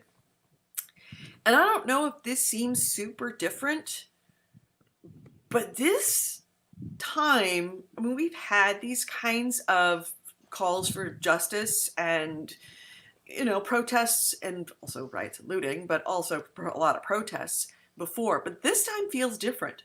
Like there are more companies that are jumping on. I went on to, they had a Blackout Tuesday where businesses were just blacked out for the day and featuring only Black artists. And Apple Music, iTunes, went blackout Thursday or blackout Tuesday. I couldn't download any music off of iTunes unless it was from a specific list. And same thing with Spotify. You couldn't pull up playlists except for the Blackout Tuesday playlist. And I think it shows how there is a huge movement that is going throughout way more companies than I have ever seen in support of this. So, yeah, the fact that Take-Two, after having bashed them completely, and rightfully so, for being total dickweeds, they were among the ones that shut down their servers for 2 hours in honor of George Floyd's memorial. It's hard to reconcile that. Yeah, I think there's... Go ahead. on. I'll go. There's a part of me that's a bit pessimistic for that and wondering if it's just, a PR stunt. Like, Possibly. Especially when it comes off of something like, the Star Theory. Mm-hmm. I'm terrible with names. But yeah, I mean... Yeah, that's kind of what I was going to say too. Is like, at least for a lot of the business aspects of it, like it's easy to say that, but much harder to follow through. Like, to be optimistic, like I certainly hope that they follow through, and are just more supportive of Black artists in general going forward. But it's very easy to put up a notice on your website and sort of leave it at that. Yeah. Well, I mean, in the case of Apple, they actually shut down all purchases, which was a huge chunk of change. Granted, Apple's got a lot of money in the bank to be able to make that kind of decision. Yeah. And it didn't cost them anything to shut down their servers for 2 hours. I mean, in the grand scheme of things, I mean, yeah, maybe people might have purchased things over those 2 hours, but it wasn't a significant dent in their income to shut down servers for 2 hours. I think you're right about saying that this does feel different. Like there just seemed to be a lot more support. And I don't know if it's just the nature of like George Floyd's death, like and like the video and therein of that, or if it was just also a combination of just everyone has been at home, so when this happens, everyone's seeing it. No one's like there's a lot more people who aren't busy and they can engage something like this. So Yeah, I think it's that, and I think it's also that because this has been sustained for so long, it's going on for about a week, the companies can see that there is a larger cultural movement, and so that probably makes them more willing to put out a statement in support of it because it's not just a thing that's going to be gone in a day. Yeah.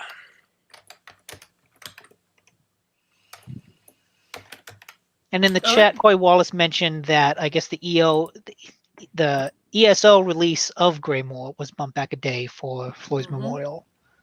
A ton of people kind of recognizing that this is different, that this needs to be marked. And if anything, even if it's not in honor of someone, just recognizing that it is inappropriate. And just that recognition in some ways is a step forward for a lot of these countries. Yeah. Companies. Make all the purchases during that time, go to protester bail funds. It's another way to do it. So next item. Oh, actually, I guess it would be me. My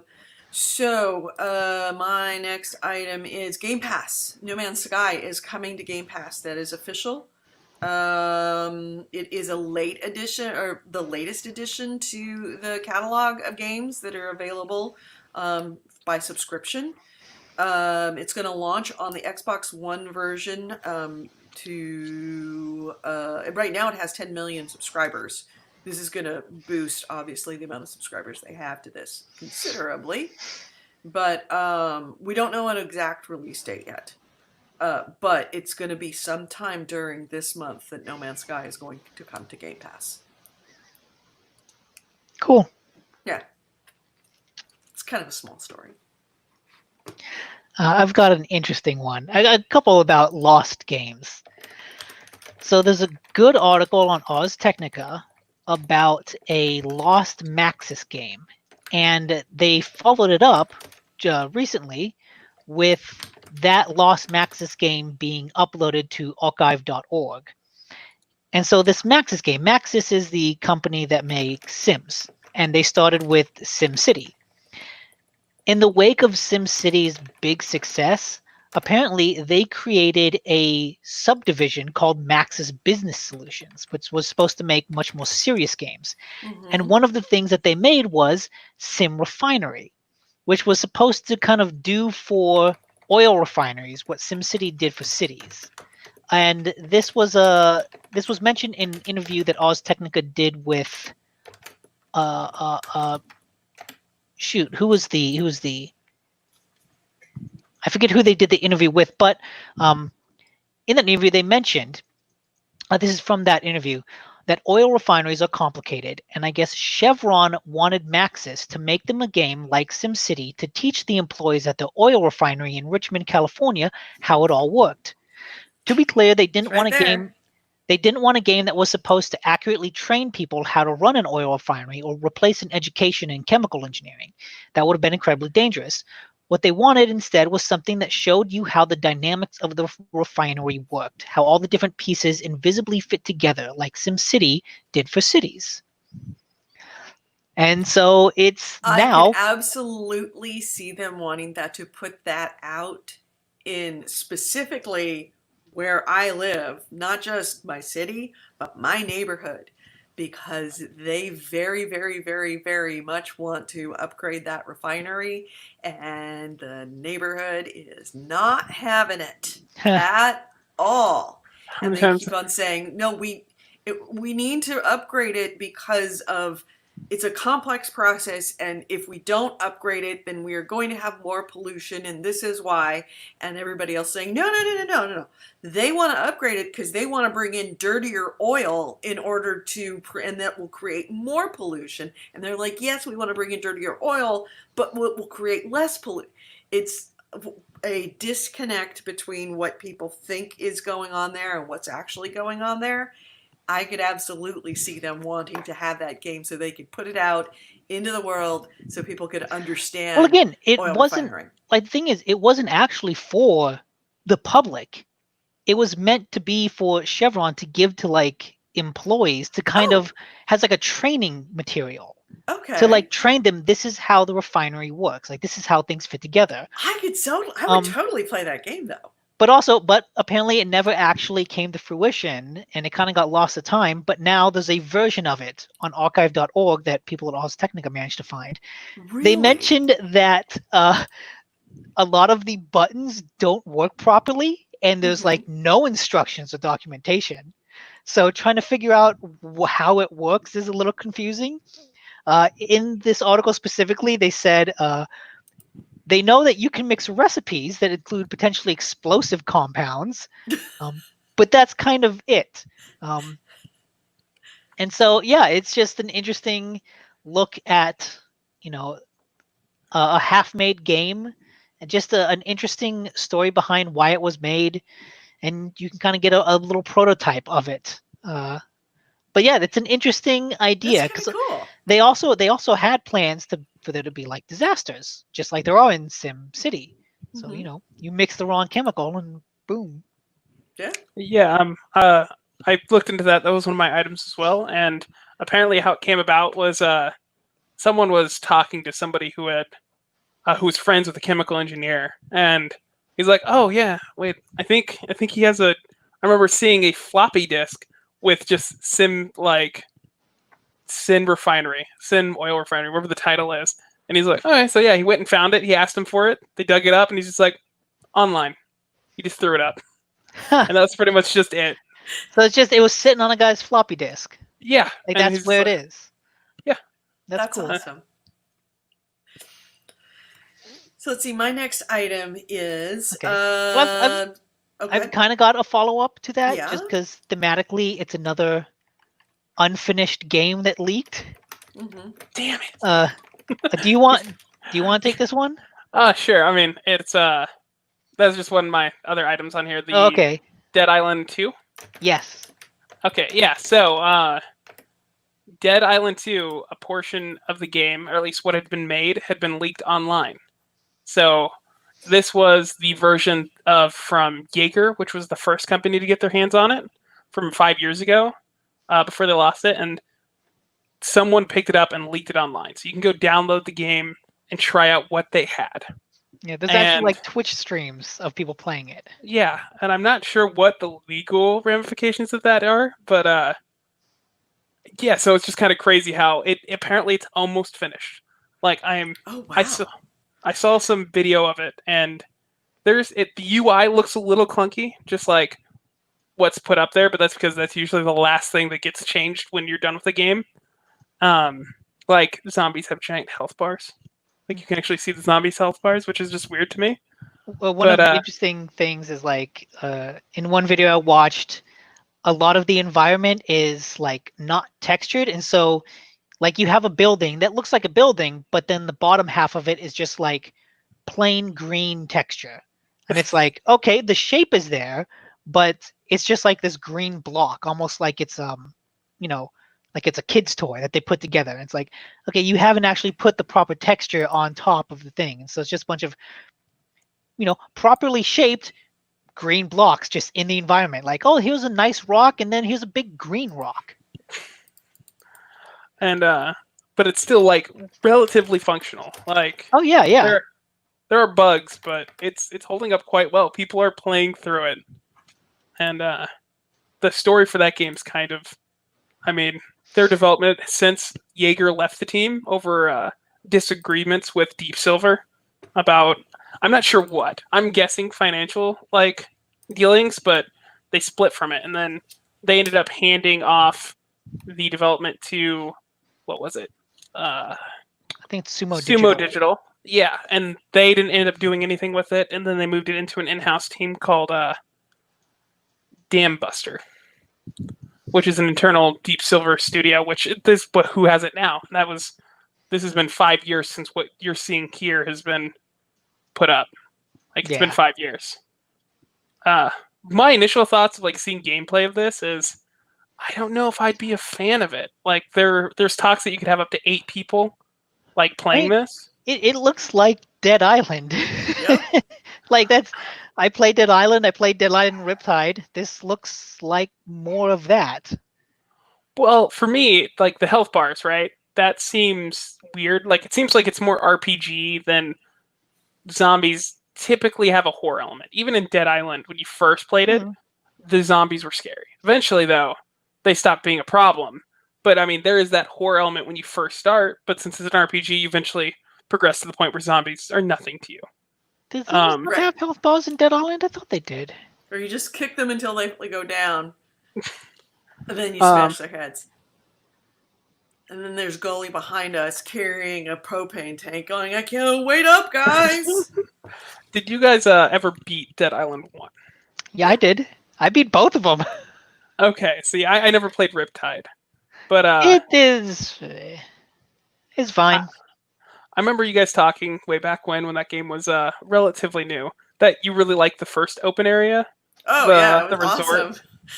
And then once you got to the city, it kind of went downhill from there. Did you get the achievement for kicking God. the beach ball 1,000 feet? I think I did, yeah. That was very rare. Yeah, it took a lot of effort. Yeah. On the trophies, it's ultra rare. Only 2% of players. Shit. But I just remember that game kind of like when you first start, it's all zombies pretty much. But as you go through, the zombies stop being a problem, and you end up fighting like special infected or then humans, and humans kind of became the threat late game.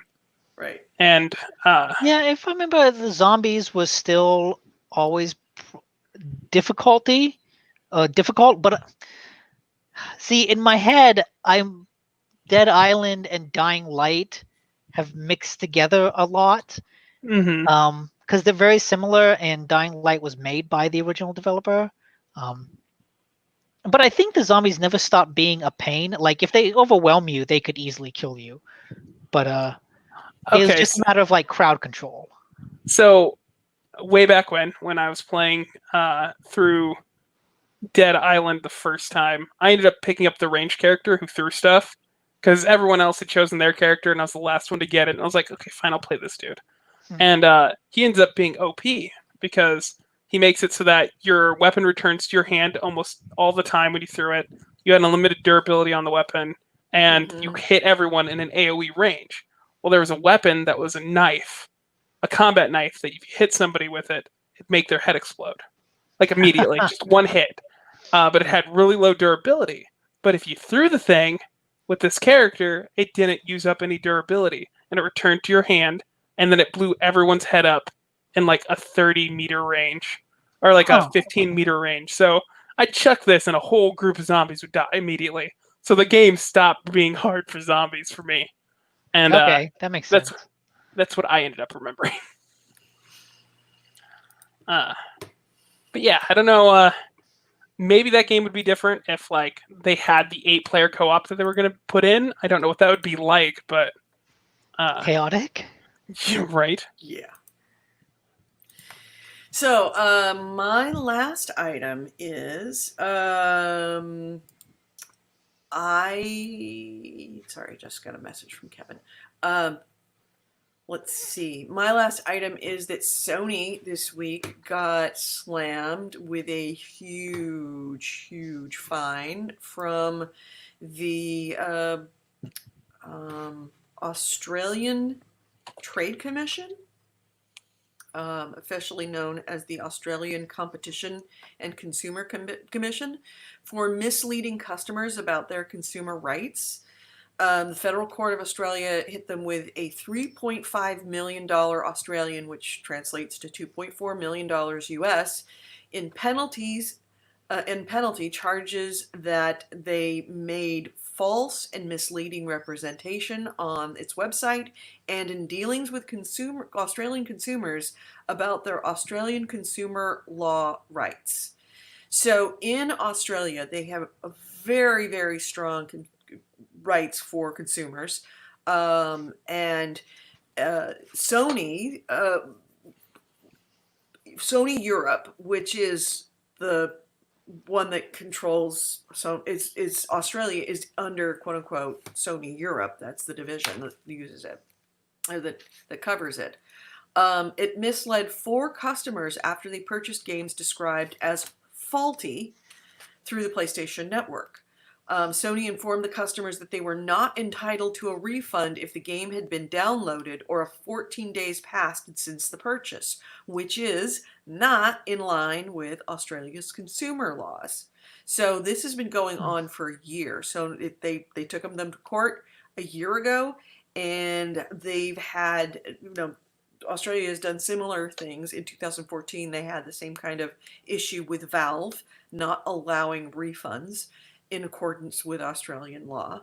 And in a statement, the chairman of the ACCC, the Australian Competition and Consumer Commission, a guy named Rod Sims, said, "Consumer guarantee rights do not expire after a digital product has been downloaded and certainly do not disappear after 14 days or any other arbitrary date claimed by a game store or developer. Consumers who buy products online have exactly the same rights as they would if they had made the purchase at a physical store." So, Sony apparently told one customer that only the game's developer could authorize a refund. They told another one that they were entitled to a refund in the form of a digital store credit. And under Australian law, refunds refunds or guarantees, they must also be given in cash or money transfer if the consumer originally paid in one of those 2 ways, unless the customer chooses to receive store credit. That is Australian law.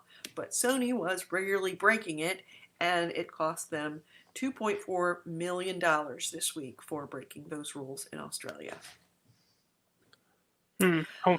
Now, it was this 2014 fine against Valve and Steam that prompted Steam to start having refunds. But by the way, none of the games that were identified as the ones being faulty were never identified, at least not publicly. But that ruling was one of the reasons why Valve started doing refunds for their games. And I'm starting to wonder now if this fine might prompt Sony to change its rules, because they have to change its rules for Australia, which means Sony Europe has to allow refunds and cash refunds back to the form in which the person purchased it according to Australian law. Yeah, like if they're going to do it for one territory, Right. they may as well expand. Right. You can't really just do it for Australia and nobody else, or just do for Europe and nobody else, because they'd have to either create a division they'd either have to create a Sony Australia division, which would be very expensive, or they would have to create a Sony Europe and allow them to have refunds but nobody else, which would not go over well, especially at a time when people are about to make the decision of whether you could buy your console on Sony flavored or Microsoft flavored. I am wondering if they can't not change the rules. They can't just accept those fines, because those fines will keep getting bigger and bigger and bigger. So they can't ignore what just happened. So I'm starting to think that in not too short a future, sometime, we're going to start seeing refunds available for digital games on PlayStation Network. I think this is a process that has been ongoing with all digital storefronts for a while, like you said, with Steam. Started in Europe because they have a lot of those specific laws. And then, once you change it for them, you have to change it for everyone. And it's just been a long time getting through that process. And basically, like, even though Steam did it, Sony and Microsoft are not going to do it if no one forces them to. So each Right. service has to have a specific lawsuit that makes its way through the European courts to get this ruling, then Maybe get all that. at a time of console wars, the latest version of the console war and that time when we're going to be making decisions between buying a PlayStation or buying an Xbox, that is a very compelling reason to buy a PlayStation. If I can get a refund for bad games, that's a big deal. I could not see them implementing a service like that within a year. No, but if Sony implements it, you damn right Microsoft's going to implement it. I can see it going. It becomes not a bug, a feature. Sure, at that point. But I imagine both of them are like, hey, let's drag our feet as long as we can. Yeah, I was about to say, it could go one of two ways. Either they could try to fight it for as long as possible, get that first wave of PlayStation 5s out so that we can't mess with that and they don't have to bring it up. Or they could lead into it and like, hey, with the PlayStation 5, here's this whole new refund feature that we're going to drop too, which I think would look good on optics and like see how well that plays with people. But I don't know how much money they would lose doing that. I don't think. Well, it's not just the money they would lose doing that, because now they are literally between a rock and a hard place. Well, no, they're figuratively between a rock and a hard place. In that every day that they don't provide refunds to Australians, they are incurring more offenses against in the same manner as this. So it was only 4 people that they did it to, and they got a fine of $2.4 million. You don't think that Australians are completely aware, Australian gamers, completely aware of this and looking for the next round? It depends. Because I imagine with lawsuits like that, there is a grace period after something like this happens where they're like, all right, we fined you. Get your shit together. You have this amount of time because we realize that we can't just force you to put a refund button up that doesn't work, that doesn't do its thing. Well, usually in these kind of, depending on how, and Australian doesn't take shit from anybody. Australians in general. But if you're found in violation in the United States of FTC rules, you're shut down and you can't sell until you get your shit together. Oh, that would be a major blow. That'd be huge. Yeah. They would stop it, and they would stop it before it got to that point, but they would use everything that they could before it got to that point. Oh, you get a grace period to violate the law to get your shit together? No, yes. I think there's always things like that. Especially the way Australia treats video game companies, they don't give any fucks about video game companies. They would absolutely shut Sony down. I can almost guarantee it. Well, I mean, shut them down, not let you sell any games digitally, not let you sell any games to retailers. I mean, retailers, obviously the retailers are going to be the not the game company, but the game stores are going to have to adhere to rules for Australian rules. But for digital, if they've put equating digital to physical sales, then they're going to shut down that fucking store and not wait for anything. See, like, I don't know. I feel like there has to be a grace period, because if there isn't, you would have any person who just wants to be a troll immediately hammering them for a refund and hoping they screw up, which... It's exactly what's happening. I guarantee that's exactly what's happening. There's always a grace period. There always is. There's no grace periods when you break the law. When you say this is what you need to do, breaking the law, then you have to stop. You have to cease breaking the law. but they don't have a The service grace in period place to was the offer last refunds. year. They don't have a service in place to offer refunds. The grace period was the last year. That doesn't matter. No, they wouldn't expect the company to implement something like that if they haven't finished you the lawsuit. wouldn't say, "Hey, you should be prepping to lose just in case you do." It's like, no, you lost. Now this is what you have to do. Like, there's Yeah. I will follow this, but I have yes, a you follow feeling- it. The law is fucking slow. No matter what country you're in, the law is a slow ass snail on a sloth on I a think turtle you're absolutely process. wrong on this one. But Okay. we'll see. Okay. Anyways, I have one more funny story, and then I gotta Okay. take off. Yep. Well, we've been going for 2 hours anyway. Okay. So. There was a rumor about a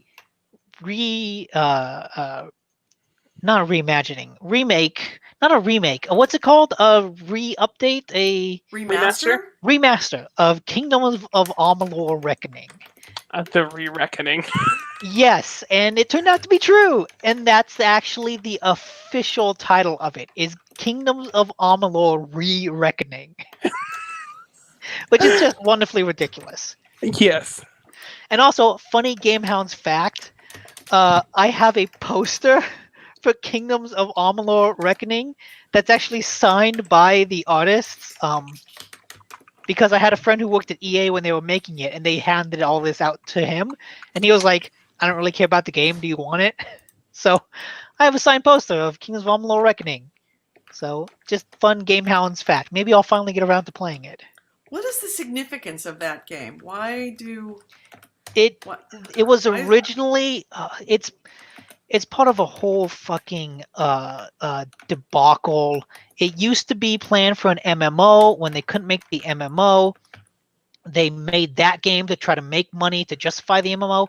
That was the game that was in Rhode Island that Kurt Schilling was part of. That when it went under, they had to pay the city a bunch of money. Yes. So it's a whole fucking financial debacle of that company and what went on there. I forget all the details, but remember. Kurt Schilling had to sell his bloody sock, and he sold it for several $100,000 because it's a piece of sports history. Oh wow. Yeah, so that game's getting re-released.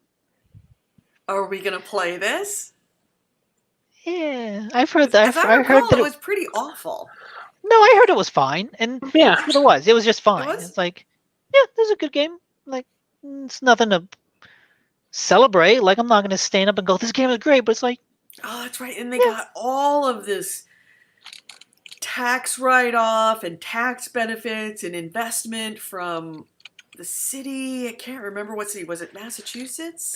AC Wraith says it's awesome. Is it? So, Go he says it's considered figure. quite good. Well, I know it's I don't remember much about Kingdom of Amalur, but I thought it was kind of like Divinity Original Sin, but I could be wrong. It's an RPG that you kind of play out, kind of like there's like branching storyline stuff like that. Your typical side quest fantasy world, kind of like a Dragon Age. Maybe not quite as quality, but Corey Wallace around the chat room. If you buy this game, Kurt Schilling wins. I don't think he gets any money from it at this point. Mm-mm. I think he has divested himself completely of not Didn't 343 he get Studios. fined or go to jail or end I don't up think he went to like, jail, but he did get fined. bankrupting He went pretty bankrupt. Like, he had to sell. I think he had to give the city $30 million. Yeah, because they gave him a ton of money because he was going to bring this new gaming studio there. And Yeah. And it was a big honeypot.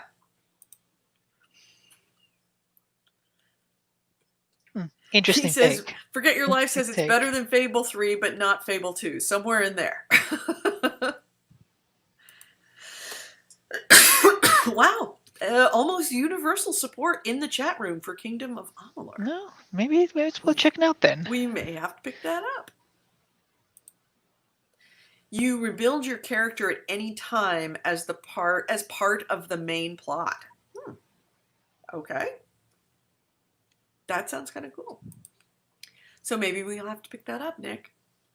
Have a game night. Was it multiplayer or single player? It's a single player. Mm. If we're gonna have a game night, it's gotta be ESO. Oh man, See, now you're into ESO for some reason. he wants to hear No, dialogue and I haven't played it. I picked it up because there's $8 and I want to compare it to Final Fantasy. Okay. Well, if you want to play it, So if you want to play it this week, I am all about it. Since we're throwing out games out there, again, I just mentioned this, but Divinity Original Sin 2, pick that up. It's a fantastic game. I played the first one and hated it. No, play the second one. It's essentially like fantasy. If Dragon Age and XCOM had a baby, that would be Ooh. Divinity It was Original so- Sin. It was so frustrating. But the combat was bad. I thought the story was dumb. I so badly didn't like it. That does sound appealing, though. I like that mashup. Anytime you say Dragon Age, I'm there. Oh yeah, no, like there's such a freedom to that game. Like you start off on a prison island. There's like 8 ways to get off of the island. Like initially, like into the next part of the game. Easy rate. It's also co-op, so you could totally play with all of us. Although That's right. it It is a was weird co-op. multiplayer. I do remember that. I may have to do that. Divinity Original Sin 2. Yes. Again, Dragon Age and do you ever play Baldur's Gate, Edie? Mhm. It's very much Baldur's Gate. Oh. I think it's Baldur's Gate 3 is being made by the same developer of Divinity Original Sin 2. Okay. Yeah. That sounds kind of interesting. I may have to do that. Is it out now or is it? Oh yeah, no, it out. has like a definitive edition and everything. Like it's been out okay, for a while. Cool. All right. Well, I'll put it on my wish list. I really wish that PlayStation had the PlayStation Store had Yes. a wish list so that I would get an alert when something went on sale. That does on their app. That's the weirdest thing. You can Oh, really? download their app and there's a wish list function. I did not know that. I will have to do that. Incredibly stupid. I know. There's a lot of incredibly stupid things about that PlayStation Store. But it's not as bad as the Xbox Store. No way. Xbox Store is a wild piece of shit. Oh my god. That store is impossible to navigate. So I didn't put this in there because I'm not a big Xbox person, but apparently they're overhauling the Microsoft Store.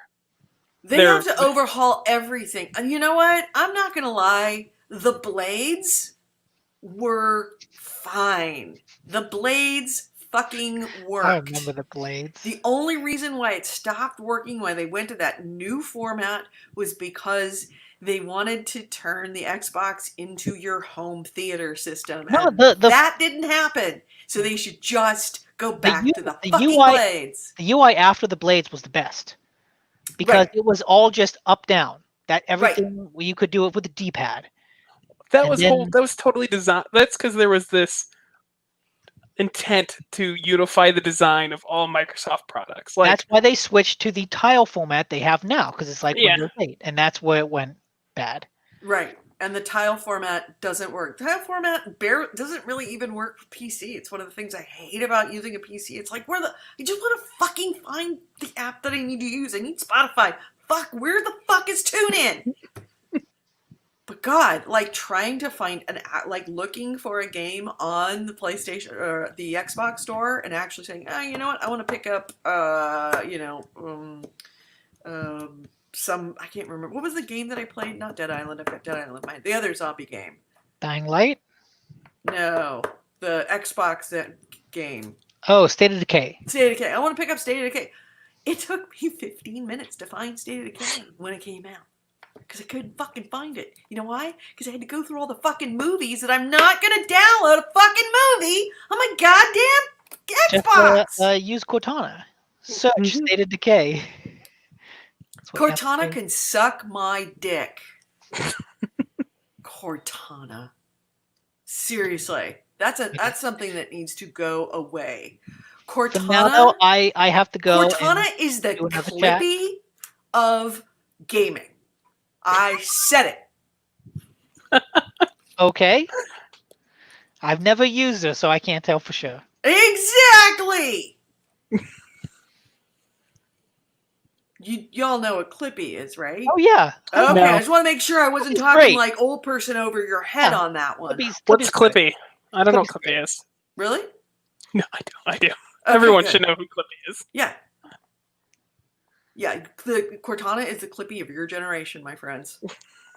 I don't know. I mean, I saw that's- Clippy Thank you. when I was a kid. I did not. I've yet to mess with Cortana. So I have good memories of Clippy. What? The better reference would be the Legend of Zelda, the fairy. Navi. Navi, yes. Hey, hey, hey. Listen. Anyways, I do have to go because I have to talk to I do too. family. So yeah, let's close this out. Nick, you can log off if you want. Okay. All right, everyone, let's close this. Where's mine? Let's close this out. Wait for it, and now.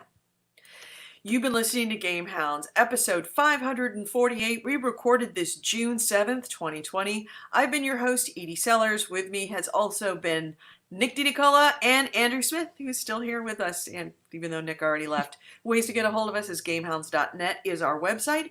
Gamehounds@gmail.com is our email. If you ever want to watch us do this show live, well, first you can listen to us. If you don't have your computer or anything that you can play video on, that's fine. You can listen to us on Spreaker. That's speaker with an R, Spreaker.com. We record this show live every Sunday at 2 p.m. Eastern, 2 p.m. Pacific, 5 p.m. Eastern. Or if you ever want to watch us like actually video and see our shining happy faces while we do it, you can go to YouTube. The YouTube is GameHounds Vids. That's VIDS as in videos. Watch us live there. And also, if you're watching us on the YouTube channel right now, hit the subscribe button and click the bell. Hit the bell. Just mash that thing so that you can get notifications that we have gone live. And another way to watch us is on Facebook. We are The GameHounds on Facebook. Check us out. We've got news and information. It is more than just our shiny faces. It's all the news that is lovingly curated by our very own piss boy, Steve M. Hawk Ortegon. And in addition, anything that we mentioned in this show is in the comments of Facebook, of YouTube, and of Spreaker. If you want to find a link, it has been provided by our very own link bitch, AC Ray. Thank you again for being in the chat room and doing it. And speaking of the chat room, thanks for joining us, Corey, AC Wraith, Bitters Plus, Forget Your Life.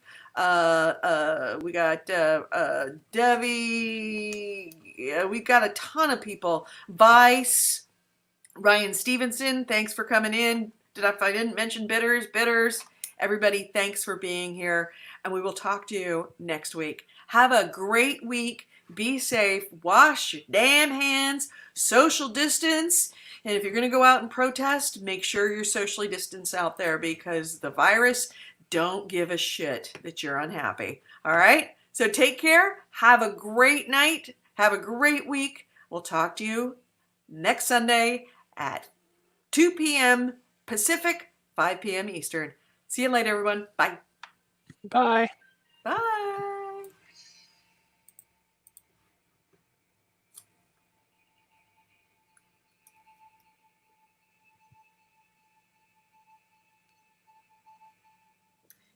And we're out.